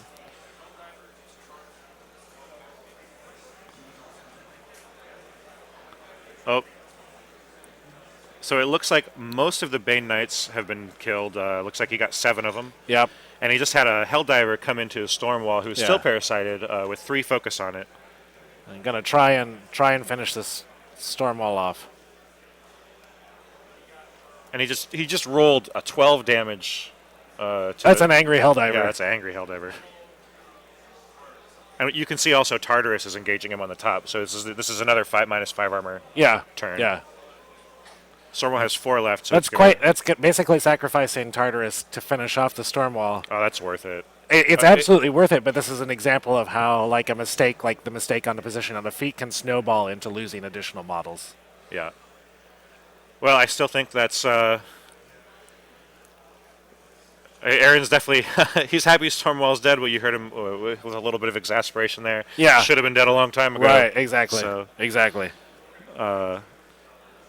So we just wanted to bring you that the storm wall had fallen over here. We're going to go back to, I believe it's Sheldon. Yeah, Sheldon and Miko, Butcher 3 and Medrak 2. Just to take a look and see. He did kill one of the warders that I was talking about, feeling like if, helping clear that lane. You see a damage dial A damage on that dial bottom on the order other one. too. So So maybe think Ruin can come probably up and go finish over that guy there. off. So the question is the one on the flag. Can he get that out of the way so that he can be protected from protective fit? I don't know. I mean, if he can bring it close, then the Widowmakers can be there to maybe. Yeah, and it looks like Alexia may have been out of range to pick up the soul on the one warder that She's did got die. one soul. She does have one, so that's at least one Thrall rocket she can send into that Right. I don't think that the Thrall can get in there without provoking a free strike, though. guy. You may be right from the fin blades. Yeah. Yeah. Although there may be one that's knocked down there, it's hard to tell if there's a token behind him. Oh, that's true. That's true. There definitely is a token behind him. But it doesn't look. We He's just don't know using which other. one He's it's using on, other or, other things to symbolize. Well, I don't know. I thought he was using those tokens to symbolize knockdown, but I don't think that warder is knocked down. I don't know. There's definitely a token behind him. We just don't know what it is. Yeah.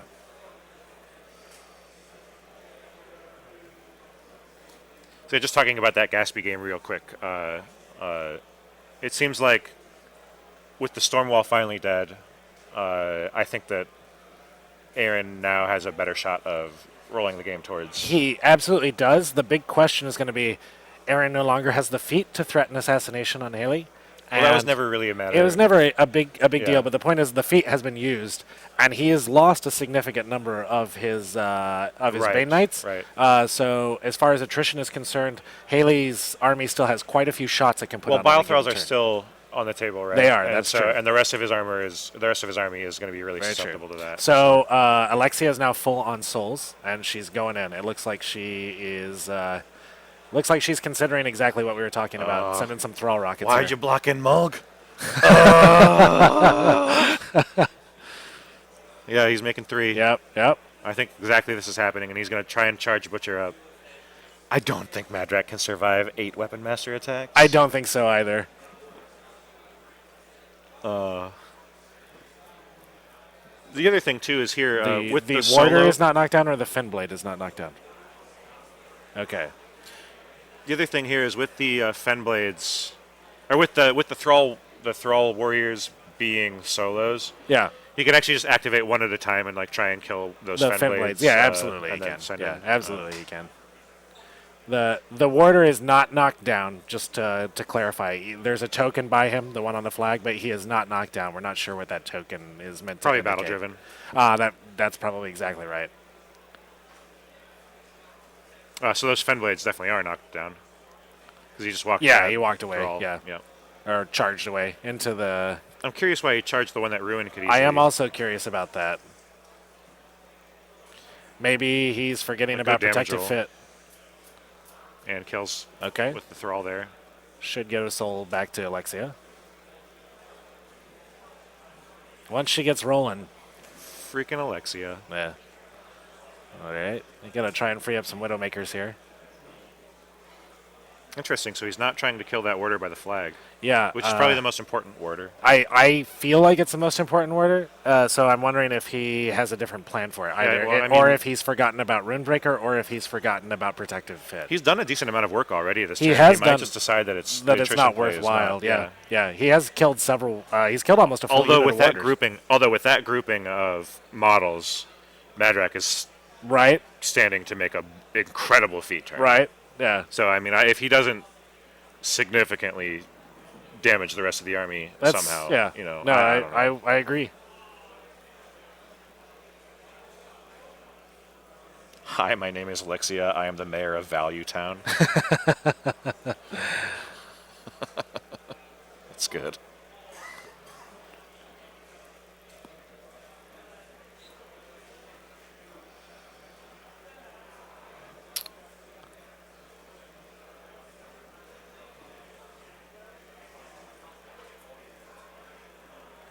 Just a reminder that all the games are being recorded, and you will be able to watch either a replay of the stream if you choose, or each game individual in its entirety. Yep, with player audio. Yeah.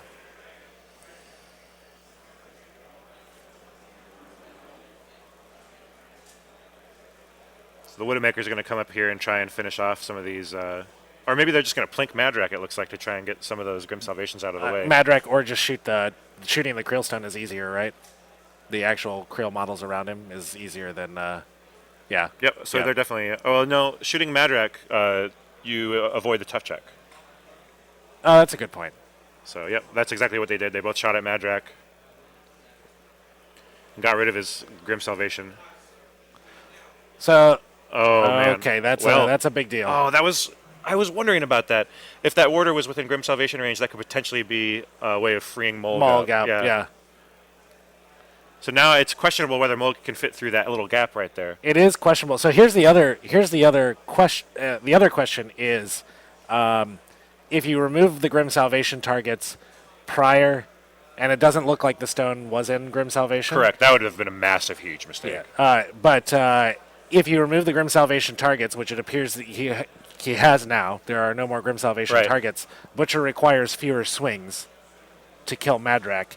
Can Butcher survive 2 attacks? 2 attacks from Mulg. Well, it would be at least 3 attacks. At least 3 attacks from Mulg. Can Butcher survive 3 attacks from Mulg? I mean, he's getting less armor with each additional attack. It's all in on that crit. Yeah, and also another big question is if you go in for this and you spend a couple, do you pop your feet prior to running out of Fury so that your camp is higher from a Mulg? Yeah, I don't know. That's a tough choice. Out of focus. Yeah, it depends on how much damage Madrak has taken. It depends on also since Mulg is the only target for transfers. Right. Can you transfer Silence of Death? You can, right? Yeah. Okay. It's just no healing. You can't. Yeah, it's Grievous Wounds. So he can't transfer. So if he casts Silence of Death on himself or has Silence of Death on himself, the transfers are irrelevant. So he basically needs two. He needs to survive 2 attacks from Mulg. Maybe only one. Yeah, he could get 1 shot potentially. Yeah. God, I keep forgetting about Grievous Wounds. Yeah. So this is actually, I think, safer for Butcher than we thought. No, it's absolutely. So So it's all in on that. Basically, if he doesn't 1-shot Madrak, he needs to try and crit slam with Mulg. So this is going to be actually really, really good assassination. Yeah. Very reliable, actually. Yeah.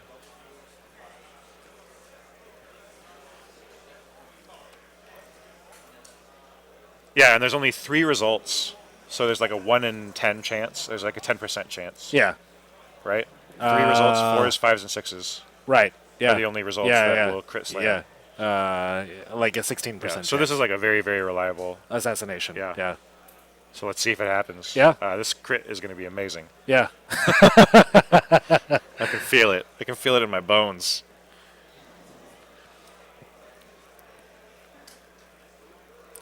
Friggin' Silence of Death. Yeah. Am I right? Yeah.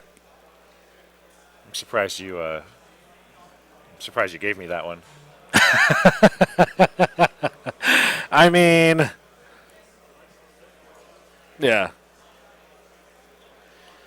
Silence of Death is such a kick in the nuts. Oh my god. Grievous Wounds. So the entire way that he's played this turn, I don't think there's any possible way he could not go for this at this point. Right. No, I think Butcher has to go in. I'm not sure what else he's thinking about right now. And I think he's got an Energizer first to try and get that extra range. Yeah, very possibly. Yeah. I mean, he's measured to Madrak, so he knows whether or not he needs. Correct. He'll know. He'll know. Yeah. He definitely, if he doesn't already have Silence of Death on himself, and he goes to charge and cast Silence of Death, hopefully he will remember Runebreaker Animus and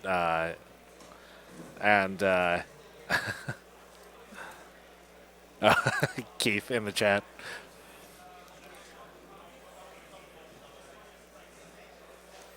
He's talking about maybe running the War Dog in there to try and get Butcher's defense up. Okay. To protect against the protective fit. Yeah.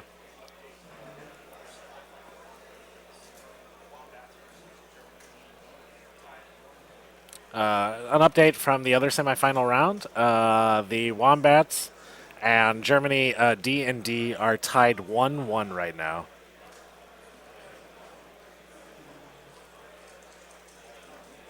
And this is looking like it's going to be a game for. This is going to be probably Australia Platypus's first victory. Victory. Yeah, Although I'm gonna guess. Mulg There is an out. A big There is an wrench in out. that. Yeah. Miko absolutely has an out. And here's the question, I guess: if Mulg does get his low % chance to crit, is that straight game? I think probably yes. Well, I would assume Madrak and Mulg will have pretty much no problem chopping Butcher And apart. all the warders, Right, and yeah, his feet, yeah, and Blood yeah, Fury. yeah, Yeah, I think yeah. that he's Particularly even if since he'll he's just be knocked down. yeah. And yeah. even if he's camping 5. Yeah, no, at that I think point. he's pretty dead.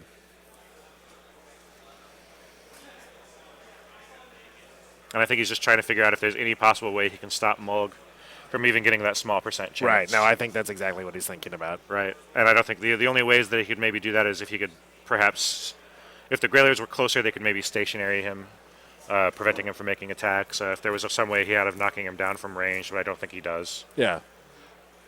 So now he's just trying to figure out the measurement of where he Right. wants to charge to. Right.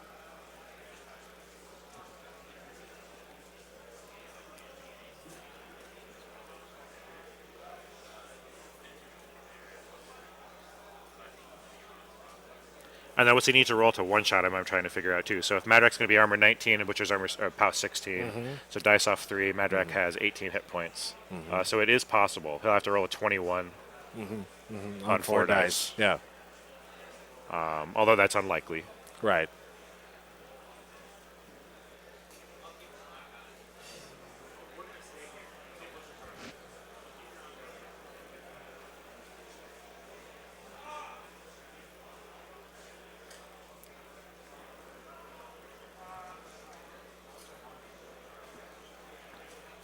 He's taking quite Yeah. some time. I think he's just trying to figure out if there's any way. If he can reduce his risk of effectively losing the game here,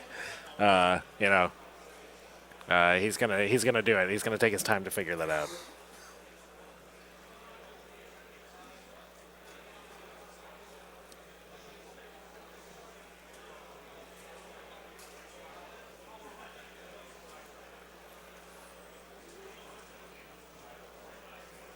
All right, so Ruin's getting out of the way for the charge. Here we are. We're prepping for it. It's going to happen anytime now.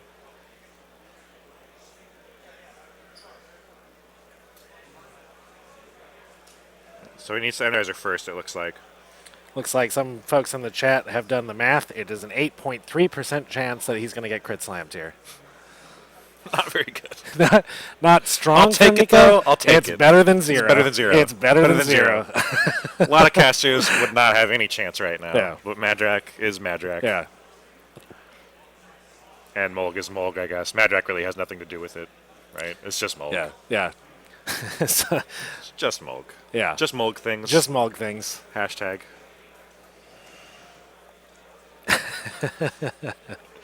Oh, yeah, if he doesn't cast... He has to cast Silence of Death before he moves as well. Right. No, that was exactly what I was... he's going to do all this prep and then forget to put Silence of Death on Oh himself. my before he god, gets that would in. be a disaster. That would be a disaster. Then you'd have an 8.3 chance every time he Yeah. swings. Yeah.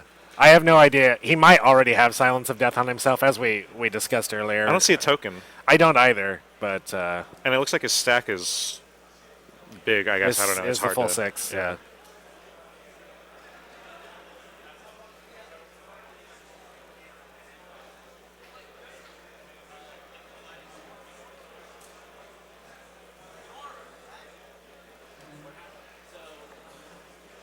He's just working on positioning his War Dog right now. Trying to make sure he doesn't take a free strike from the warders if necessary.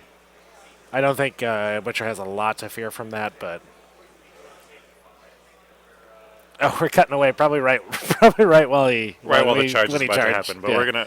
we're gonna cut the table 5 All right, really we're cutting the quick to table 5 report where the on game a, is over. Yep, the game is over. ended. Okay. Oh, wow. So this game is ended in the favor of Finland, Jaakko. Gatsby got fire beaconed and then just shot off the table. Yep. Wow. So it's going to be Black 13th, Gun Mages, et cetera, et cetera. et cetera. Yeah, Ion and Holt, etc. Yeah. Yeah. So that's a pretty big Always deal. something that Lich has to be concerned about, Yep. I suppose. But, And that was probably the one way that he had of losing this game. Of at this losing, point. yeah, So yeah. Given that, as we talked about, Bile Thralls are Bile gonna be able Thralls to- and yeah. Let's switch So- back real quick to Yep. We just don't want to miss it. Yeah. All right, we're still here, thank God. All right, he's put Silence of Death on himself now. I'm going to assume that it can't be anything else, right? Yeah. Yeah.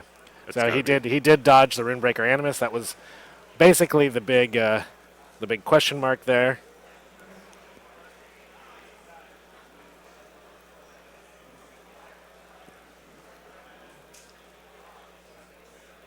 So just to reiterate, that is one in favor of Finland in the Haley 2 in the Jaakko Aaron Whale game. Indeed. So Finland is now 1-0 in this matchup. Looks like Australia is currently setting up to tie it up. bring that even, bring that back to even. Yep. Energizer for 1 just to get a good lane here, I believe. Yep. And just to get the distance that he needed. Cause I think when he measured it, it looked like about 11 inches. Yeah, so that's- so I yeah. think he had the distance already. he from had a the- straight measurement directly to Right, Madrak, so yeah. he would know exactly how much he needs. Exactly, To, yeah. So exactly. there's not going to be any kind of gotcha like Right. with Yeah. So he may have Energizer for more than 1. It appears. Okay. May have Energizer. Looks like he was for just 2. moving one at a time. Right, yeah, yeah, So yeah. that was at least a 2-inch. Yeah. So we're not. And he's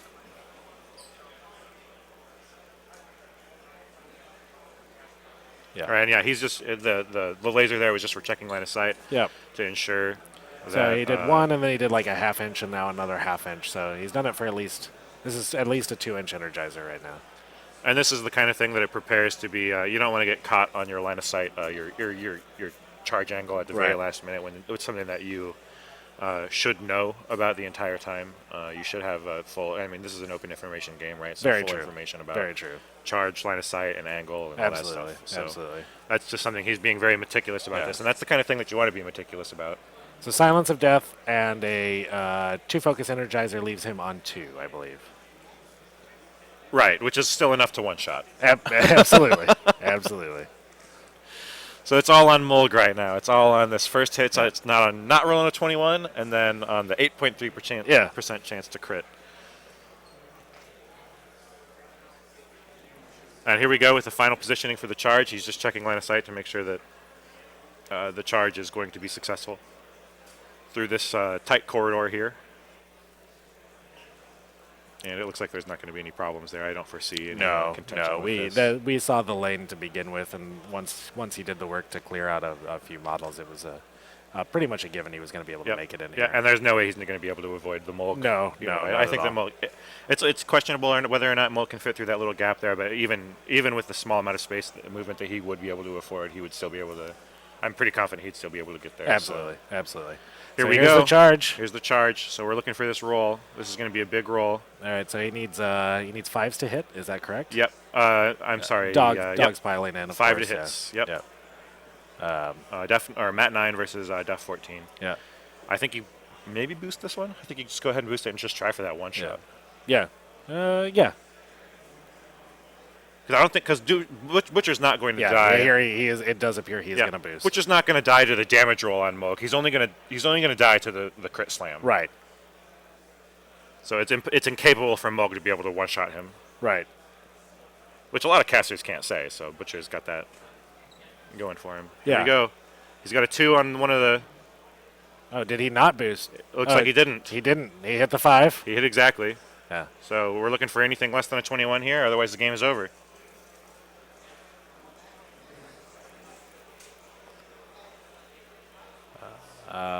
It's a big roll. 13. 13 damage, but not a one-shot. Not a one shot. So here we go. We've got this Moog protective fit. So he's looking for double 5s or double 6s. All right, he did have enough move to go all the way through. Makes it through quite easily. Could he block line of sight? I think he could block line of sight with Mulg if he actually just moved him up a little bit. Because he doesn't have to go directly towards. Mulg is just towards. It's possible. It'll make it a lot harder because then Butcher has to kill Mulg with effectively 8 focus and then kill Madrak. Right.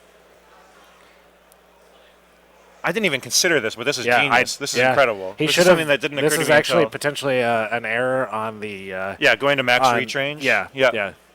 because he gave him room to actually move Mulg's base. Yeah, so he's going to be able to. Yeah, I think he did. I think he's going to be able to block line of sight there, and so now he's going to have to try and go through Mulg and then try and go through Madra. Yeah, this so was not. He just needs one. I think he still has it. I think he still has this. But he certainly has a chance. Oh, can Mulg actually make that movement? He definitely can. He definitely can. It's not. You have to just move towards. Okay. It's not directly towards. So as long as he can move towards, and then you can just kind of like swivel in. Okay. I don't know. They've called a judge. They over, called so a judge but that's my understanding the of the way that the works. ruling is that Mulg has to move towards for protective fit. It's like the opposite of the avatar gaze, right? So yeah. you can kind of spiral in and say that you're moving ever so slightly closer. Right. And the judge is going over this right now. We'll see what they. That's my understanding of the rule. We'll see what the judge decides, and they're going to have to just go with whatever the judge decides.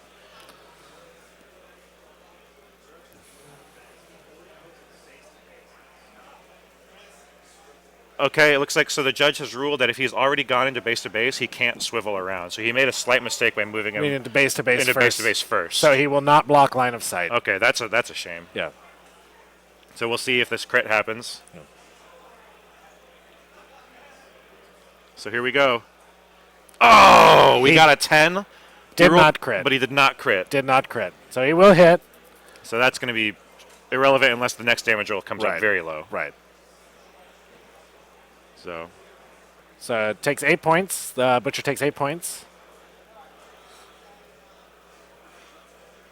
So he's got 12 health remaining then. Yes. So which means that the next shot could potentially one-shot if he fails to kill Madrak. If he fails to kill Madrak, but he did 13, so he needs... he's got to roll phenomenally low. Yeah. He's got to roll...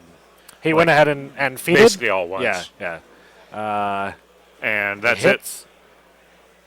No, he boosted to hit. Boost damage. Boost damage. Now don't roll like all ones. It's dice off 3, I believe. Yep, he needs an 8. And that's it. And that's it. That's game. That's game. All right, we almost had a very exciting Mulg block line of sight play come into effect there. That I think, it still would have been I think it still would have been a very good game at that point. Like he had a chance. Yeah.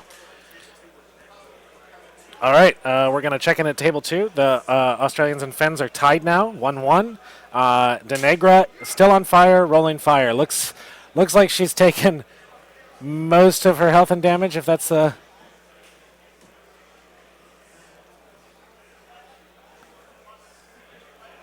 It's difficult. We're trying to tell right now exactly how much damage Denegra has taken.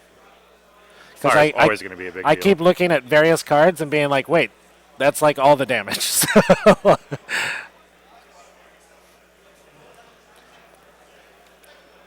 It looks like she's only taken about 7 damage. Oh, Jenny has 5 boxes left and continues to burn. In all honesty, looking at this table, probably doesn't matter whether she dies or not. Yeah. So that's a 1-1 from the prior game that we just watched. Yeah. Bringing it back to even with Australia versus Finland here. Correct. It's also worth noting in this game that Denegra has not popped her feet yet. So her out here maybe buy her 1 turn. Her out here is to kill Xerxes, obviously. Yeah. So I'm not sure. And I don't know where Xerxes is. It looks like he's kind of in the front. I think he's in the very far back here. Oh, I think that's that stack with the with a die on dice on it in the back. That could be Xerxes. You could be right. I was looking at a model. He's the very, very farthest away. Yeah, which is the correct place for him to be right now. Correct. Yeah.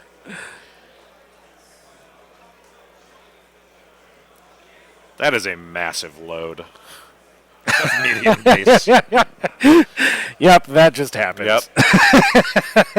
Yep, that just happened. All right. I'm not sure. So we'll see what his plan is here. And it looks like he's probably It looks like if that dice is a 3, he's probably camping 3. 2 or 3, it looks like. Yeah. I mean, she doesn't have any way to see through all the. Well, if like an arc node runs all the way around, and maybe tries to get a cheeky venom or. This is a really interesting position for the Xerxes players. He's funneled his whole army through his flag and through these 2 forests. So these forests are providing kind of a buffer zone. Obviously, I think Denegra can Ghost Walk her Arc Node, yes. Like, it's not just warrior model unit, it's anything, correct? Yeah.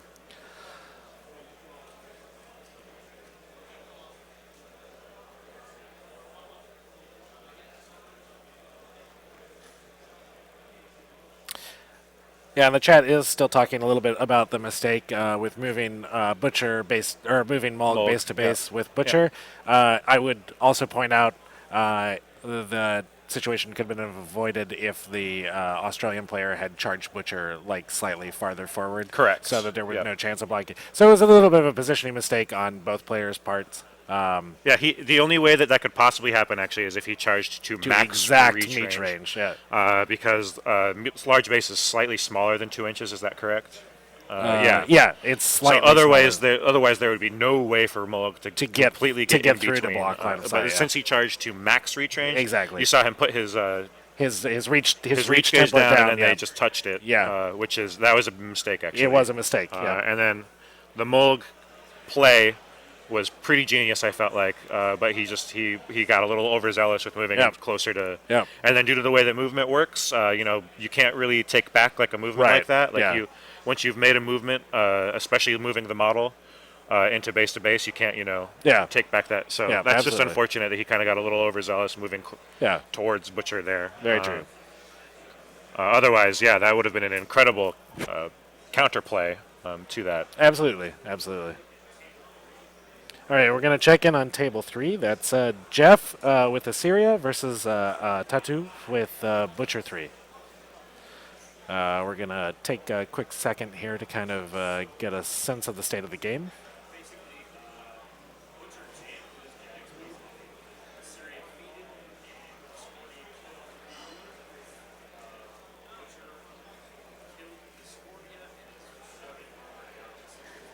Okay, so we have confirmed that Assyria has feated in this game. Discordia killed Ruin on Assyria's feat, but now she's still dealing with...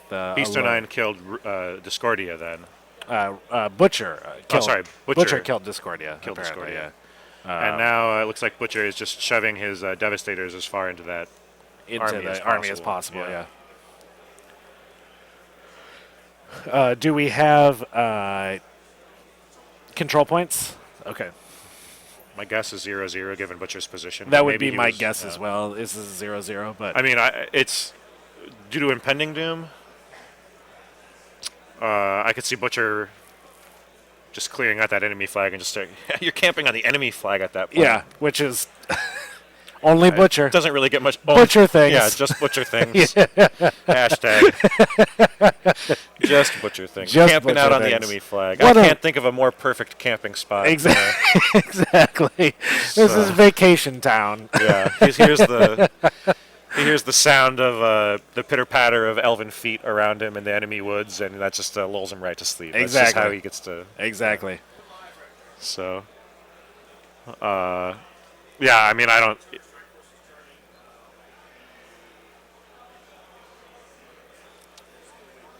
Looks like we're resolving some Mage Hunter Strike Force charges on Beast 09 right now, which that's a good way of getting them up over their 3 dice range. Oh, that's a good point. That's a good point. Because Jack Hunter applies to both melee and ranged attacks. Yeah.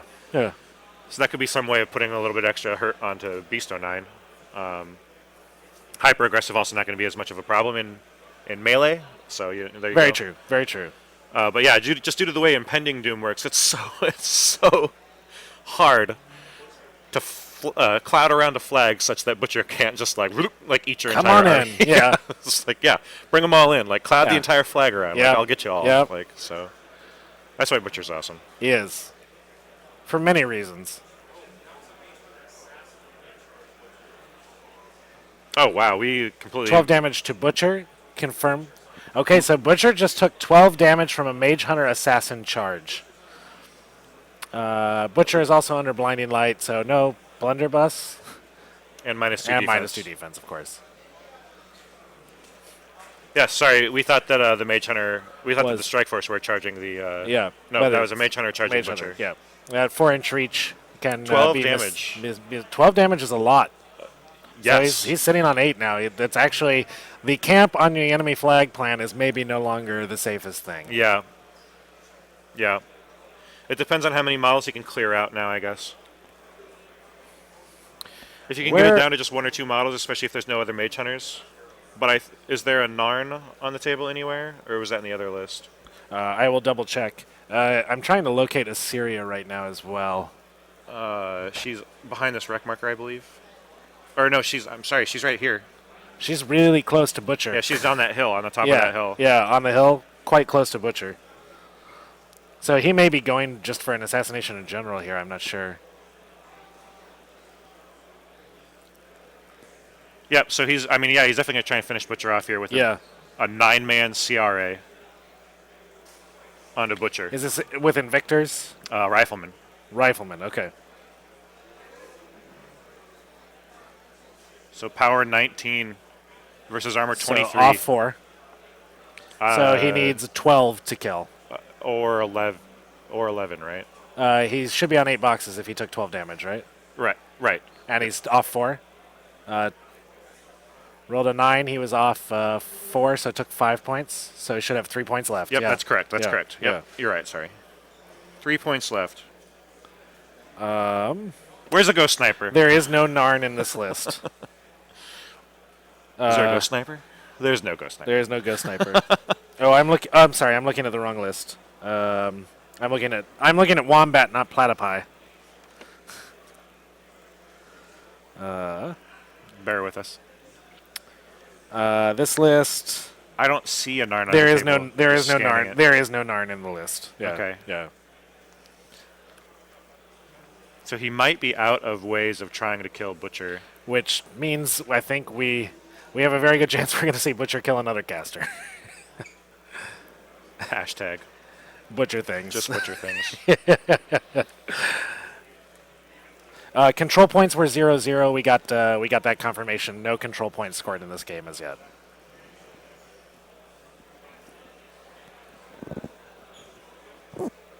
He does have admonition on Assyria.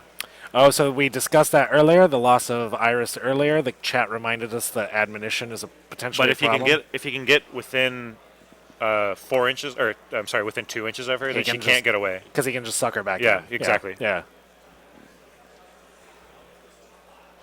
So if he can clear out those 3 blocking models with like a Beast or 9 Thresher maybe, Yeah.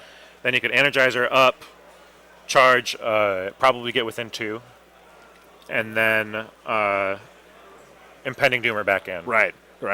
Also, that Devastator perhaps could walk around. Oh, chat is reminding us she has Arcane Vortex, or she can nullify his. I don't know. Can you? No. That's That's only cancel? within 3 inches. So she would be within 3 inches of him. I guess if she walks, yeah. Let's double check the wording on it because I don't know if it. You absolutely can. Yeah. You're right. Okay. You're right. Yeah. You're right. So I don't know. I can't tell if she's camping any focus. However, it does cost her a focus to do that. Correct? It does. Yeah. She's got 1. She does have 1. He can Okay. cast it multiple times. Also true. It costs 3, however, to cast. Right? No, 2. It's 2 for impending doom. Yep. Okay. Yep. All right. Also, this Devastator could perhaps walk around. Yeah, I was thinking with an Energizer, And the Devastator may bulldoze? be able to just pin her in. Well, to I'm Butcher. saying it could bulldoze her forward. Oh yeah, very good. Right? Yeah. Like, I don't know. There's a wreck marker back there, so that might be, but that could potentially happen too. Yeah. He could also bulldoze the models in such a way to maybe pin her in with her own models. That would be some incredible, We should double check. I'm assuming that Butcher hasn't feeded yet, but he did go on to Discordia. So can we check and find out if Butcher has feeded in this game? Oh, that makes a big difference. Yeah, I guess I was we are under the assumption that he has not feeded, right. but If it he could be has, a very large. then that's. Okay, we're checking in at table 1. Harbinger is sitting on 1 life. This is Dylan with Ron versus Henry with Harbinger.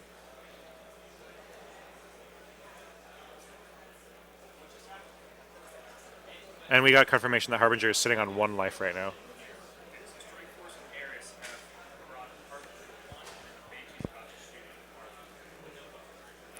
All right. So Harbinger has no focus. Strike Force and Iris brought her down to 1 health. Yep. And now a Banshee is activating to shoot her and likely finish her off. Indeed.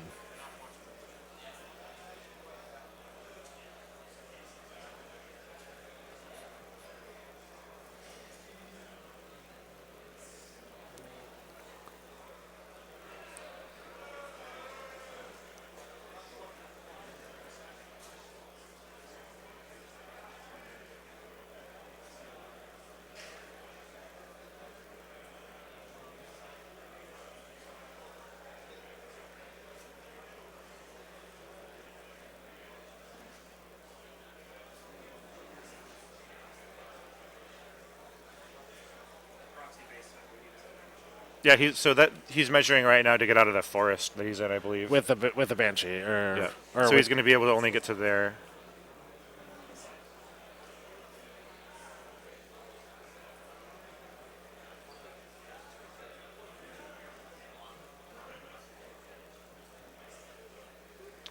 I'm unfamiliar. What's the banshee's range?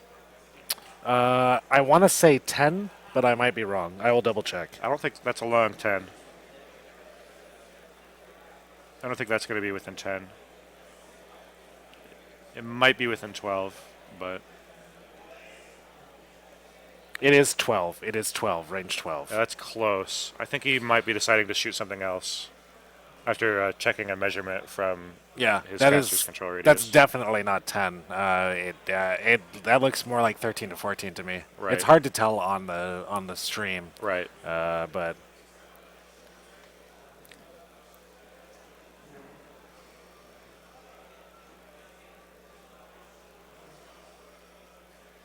yeah. So he did choose something other than Harvey.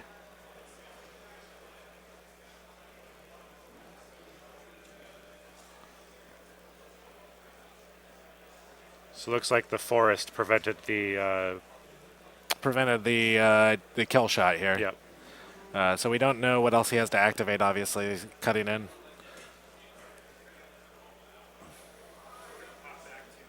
It appears he may be leaving Harvey alive on one box, Wow. clinging to life. Wow. I mean, one's all you need. Yeah, that's right.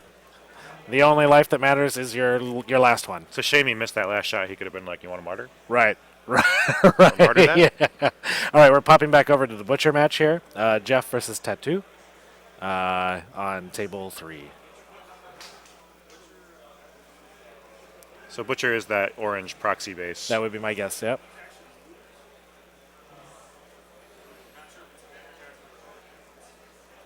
It may also be a vengeance move from if they killed one of the dogs. So Butcher moved, and I believe it doesn't look like anything else has moved, and I don't see any dogs, so I'm gonna guess that was a vengeance move. Yeah, my assumption as well. Unless Corbeau is in this list and still alive. I know she was in the list, but I don't see her on the table. Right. I'm not sure what this model behind here is. Right. So it could be a Corbeau move, it could be a vengeance move. We're just not quite sure. Assyria is on the hill on the bottom left side of your screen, so well within Butcher charge range. The problem is she does have admonition, so Butcher is going to have to try and figure out a way to get around the fact that she has admonition.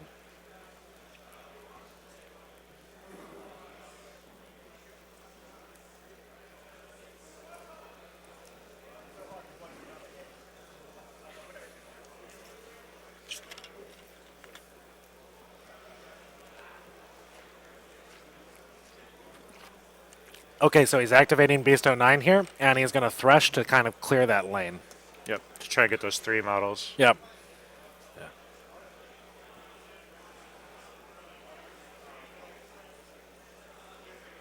He did use the imprint. did, yeah. The murderous imprint. Yep, so he's getting boosted attack rolls here.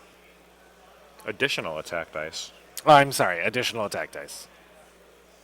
So he got all 3. Clearing a lane. If that was a Vengeance or a Corbeau move, then that makes it a lot easier for him to get close enough. To be able to drag her back in with Impending Doom. He could even, if he was within 10 now, he could charge, force the admonition to go, and then maybe energize her afterwards. Right. Also an option. Yeah. Yeah, he moved the Demolisher back. I think he's still trying to clear lane, perhaps. The Devastator, yeah. Or the Devastator, sorry. Did we get a confirmation on whether or not, but we're assuming Butcher has not feeded this game. Did we get a confirmation on that? Okay.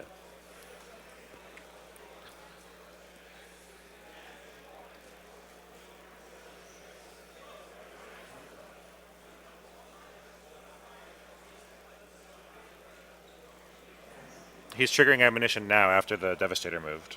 Very interesting. So maybe if he can just get out of... Because Butcher doesn't have really anything to clear those.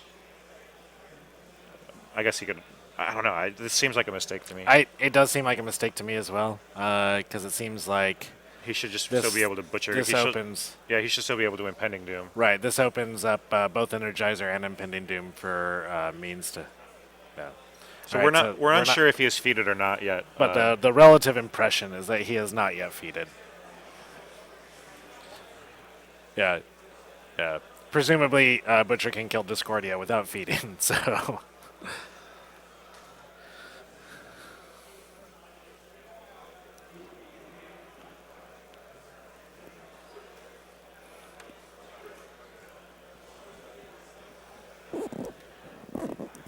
Is that Xerxes Denny game still going? Well, I don't want to miss this charge. But, Right. I think let's but I'm try. surprised that game is. Yeah. Yeah. Yeah. Keep. Yeah. Yeah, we can check in really quick. He's obviously bombarding and killing. What is it called? Death Field or Death Rain or something like Yeah, that. Reign of Death. Reign of Death. Yeah. Yeah. All right. I think, We're definitely getting. Yeah, the we're butcher getting the butcher. We're activation getting right some now. sweet butcher action now.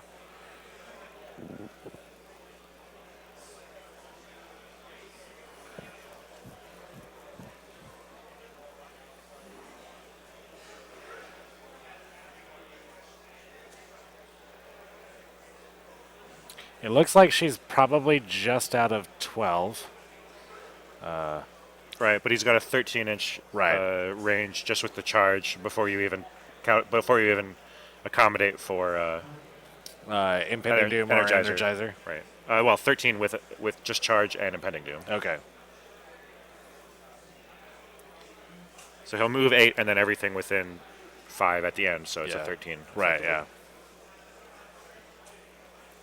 And Yeah, he might be clipping that wreck marker too. Just barely, depending on depending on his charge angle, and he that might, can certainly energize her prior to the charge. Yeah. To give himself a little breathing room there. right, because normally he has a relentless charge, But the dogs the grant dogs that, right? grant it. Yeah.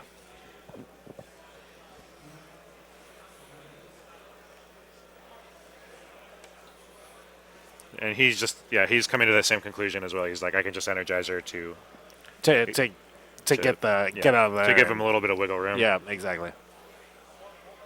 So he's doing that exactly. He's energizing for 1. So he's going to go ahead and move his entire battle group now. Indeed. Well, the battle group that's in his control. There's a Correct. Yeah.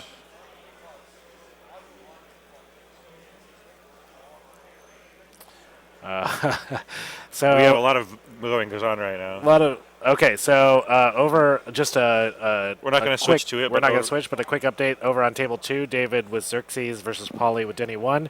Denny 1 rolled fire out. Still on 5 boxes. Yeah. Yeah. 3 turns of burning. Not too bad. Yeah. Okay. So he's charged in at this angle, which is interesting. He certainly can Impending Doom. He's going to Flashing Blade first, which I think is a mistake. Yeah. Otherwise, he'd be able to get more attacks. Right. Maybe pulling them in would block line of sight to Assyria, That's actually. that's So it's that's kind either of what way, yeah, it's that's probably what I'm thinking.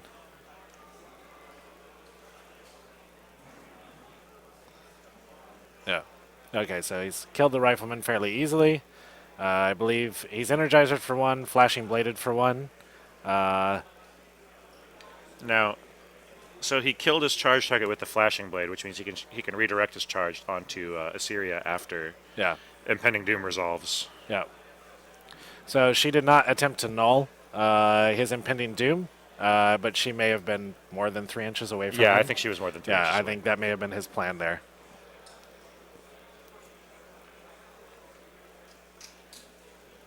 So he's looking for a 7 to hit.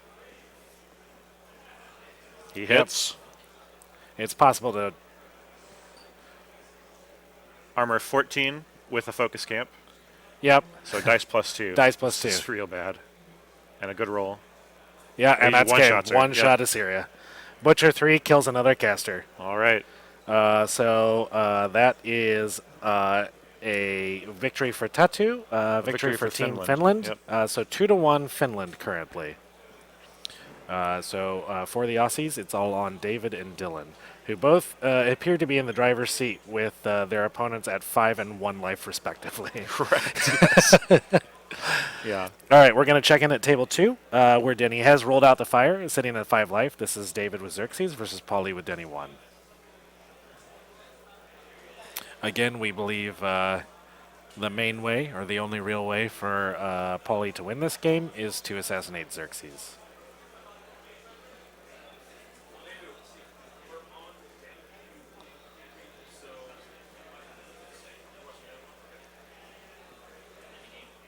I can't believe she's still hanging in this one. I know. I'm really surprised that the game has continued as long as it has, Yeah. particularly with her burning for like 3 turns. Okay, Denny has feeded. She also has 2 control points. Do we know, has Xerxes gotten any control points, since it looks like No. Xerxes is so way far 0 for Xerxes. Yeah, he's not even- He's just... He knows the only way he's really probably going to lose this game is assassination. He's keeping Xerxes as safe as humanly possible. And I think that's the correct. I think that's absolutely the correct play.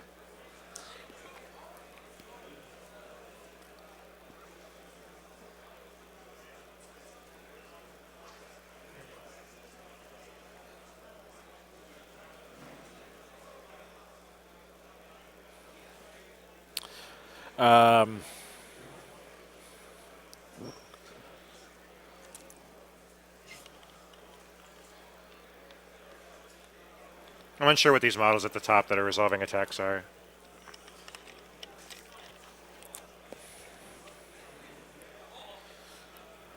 I see the Wither Shadow Combine below the flag. Yes.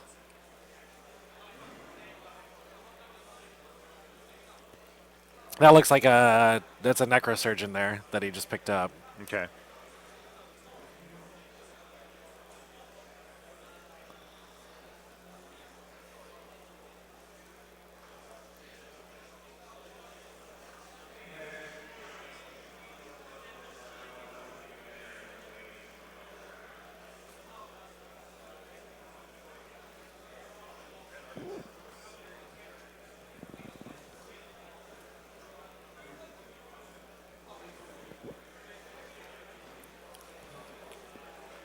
Looks like maybe he's throwing some Dark Fires from Wither Shadow. Wither Shadow into this unit here.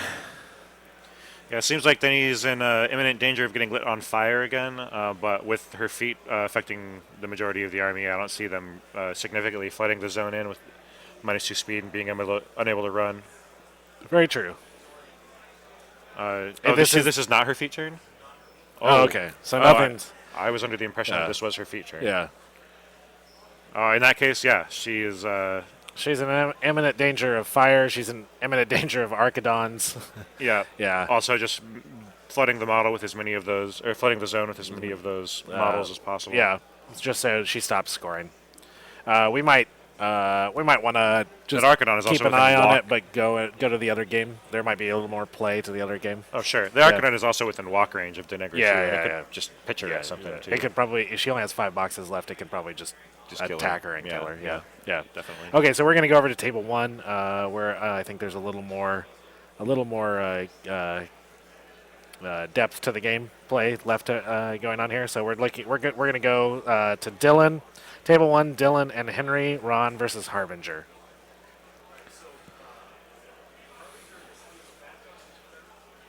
My goodness, Harbinger is back up to 13. She is healed to 13 after being at 1.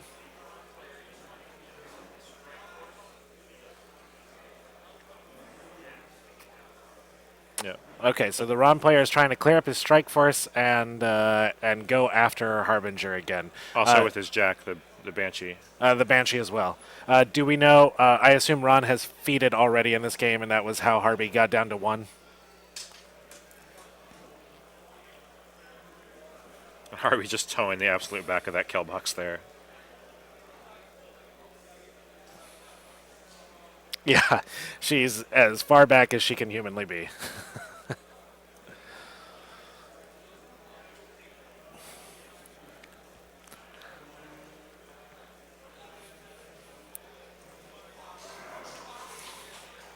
And with the state of the Xerxes Denny game, it's very likely that this is the game that will decide the victor of this match, because it looks like David from Australia is going to win that match with Xerxes. Yep. So the winner of this match will likely determine the outcome. Yeah, unless of some miracle happens. Yes, indeed, indeed.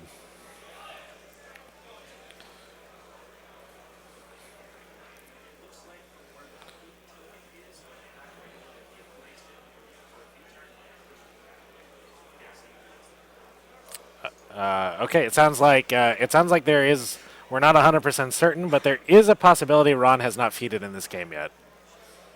That would be very surprising. It would be. Yeah, I see the feat token on the table, but it looks like I'm guessing that it was maybe thrown out there and then pushed aside. Yeah, that's probably true.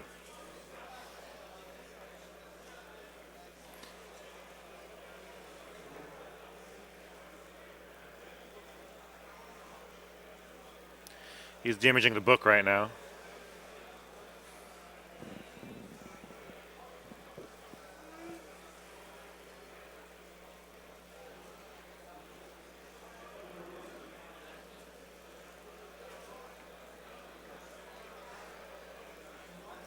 All right, first Mage Turner shot on Harvey. It's going to hit. And These are dice off 4s, correct? Correct. And he did not shield guard that one.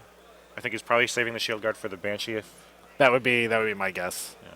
The Banshee or the shot that kills. Well, you can't.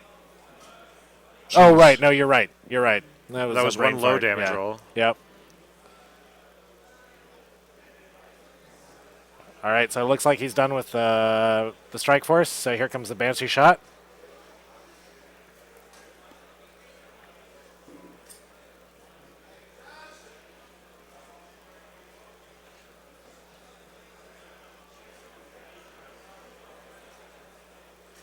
Oh, he forgot to clear off some of the models, some of the Protectorate models that are engaging that Banshee.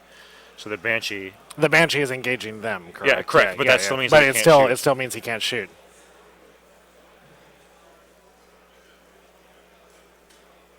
So it's unclear if he let him negate his Banshee activation or. And that was a Mage Hunter Assassin taking a free strike from an Errant and dying. Yeah. So it looks like, yes, Harvey will live. Harvey will live. The Banshee will not be able to activate, or did activate, but was not able to shoot. Right. Yeah, he forgot to clear off the models that he was engaging. Yeah. At any rate, as the chat points out, the shield guard would have happened on that shot. So. Yeah. Correct. Yeah. Correct. So it looks like Harvey might be actually back in the driver's seat. I agree. For this game. I agree. If she can find some way of clearing out the remaining Mage Hunter Strike Force and the Banshee, then she's pretty safe. She's going to be good to go. Yeah. Okay, we're going to pop back in quickly to the Crix and scoring game. Yep. And just see how Xerxes' turn is playing out. See if David ends up killing Denegra here. Yep. And he's not even really pressured to flood the zone this turn because of the slow burn of this scenario. So he actually had 2 more turns, really. And this is like this is the safest possible play, right? Just like make the attrition play. Right.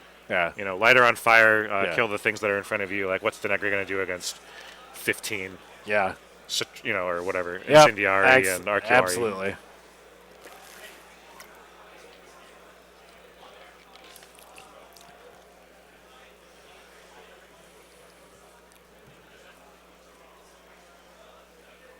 Yep. So he's finishing off the Wither Shadow Combine right now.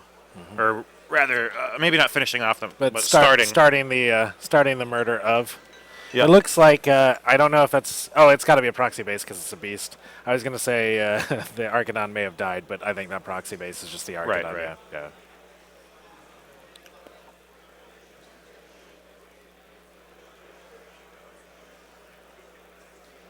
Right. He's activating they're like a min pack of Incendiary into Denegra. Misses, but it cannot scatter off of her. Right.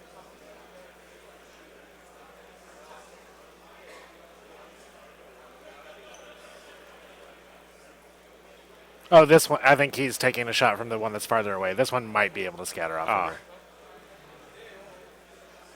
but it only drifted 2. It gets 3 models.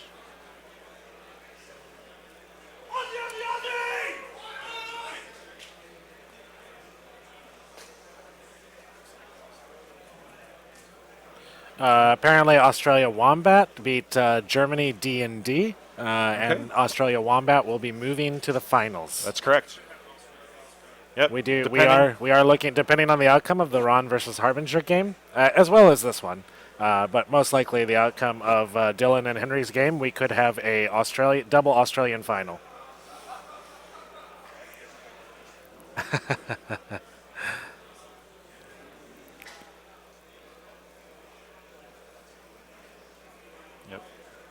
Yep. Like he could have sent the Archidon into Denegra there, but he's just opting to just clear this Arc Node off instead and just go for maximum safety. Yep, absolutely. Here. Because you don't want to give him even the slightest possibility. Right.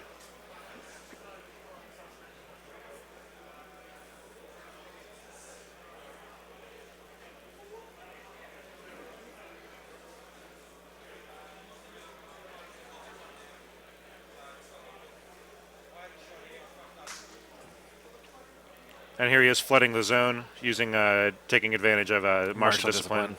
Such a good ability. Oh, it's the best. All right, so apparently Denegra did manage to score a 3rd control point. So she's still 2 turns away. She's 2 turns away. Unless she victory. can Unless she can engineer an assassination or somehow dominate the enemy flag. Dominate the enemy flag. Yeah.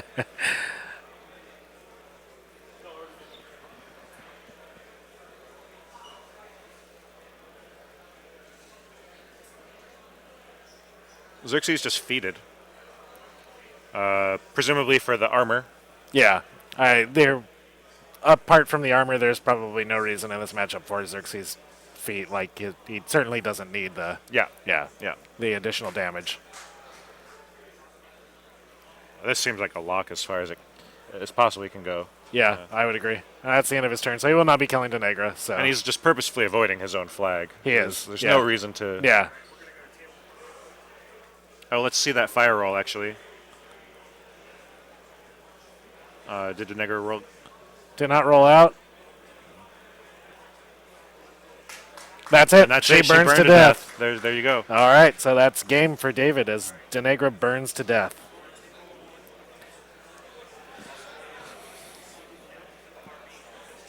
Australia concedes to Finland, fails to kill Harvey on table 1. Finland wins the match, Harbinger versus Ron, and Finland wins 3-2. Incredible. Pretty amazing. Pretty amazing. So we will have... We narrowly avoided the Australia We did narrowly. And for the most part, we're all quite happy with that. But yeah, so it'll be Australia Wombat versus Team Finland Blue for the finals. Yep, that's right. So we just had an incredible series of games. Very exciting series of games. Australia Platypus versus Finland Blue. Very, very close. Came down to the last match. Absolute last game. Yeah. Dylan with Ron had 2 separate opportunities to kill Harvey. Brought her down to 1. Very exciting. Just came up a little short. Game. Very rarely does Ron come up a little short. So yeah, that's right. Yeah. That's right. Also, extremely exciting to watch Butcher 3 go man mode in the Mandrake 2, and then again into Syria. So that was a good. So Butcher 3 always fun to watch on the stream. Always an exciting caster to watch. Absolutely. So, some really good games. So that was round 5, the semifinal round. We'll be moving into the final round in just a little bit after we take a lunch break.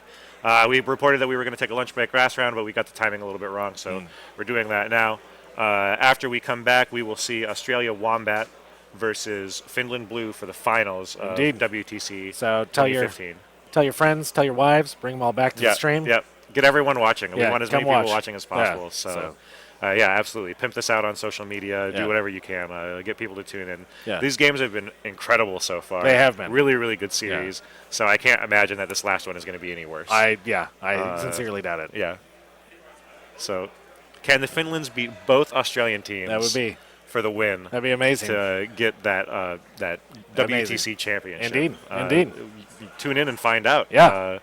Make sure to keep in touch again, wmh-wtc.com for updates and everything for that last round, although we will be streaming the finals. Yeah. And then, so this has been Muse on Minis with Chad and Josh, and make sure... Our support team, Clint and Matthew. Yeah. Yep, absolutely. Yeah. So, I'm so excited right now. I know. Okay. I know. All right. That has been Chad and Josh, and then we'll be coming back to bring you the finals after a short break here. Absolutely.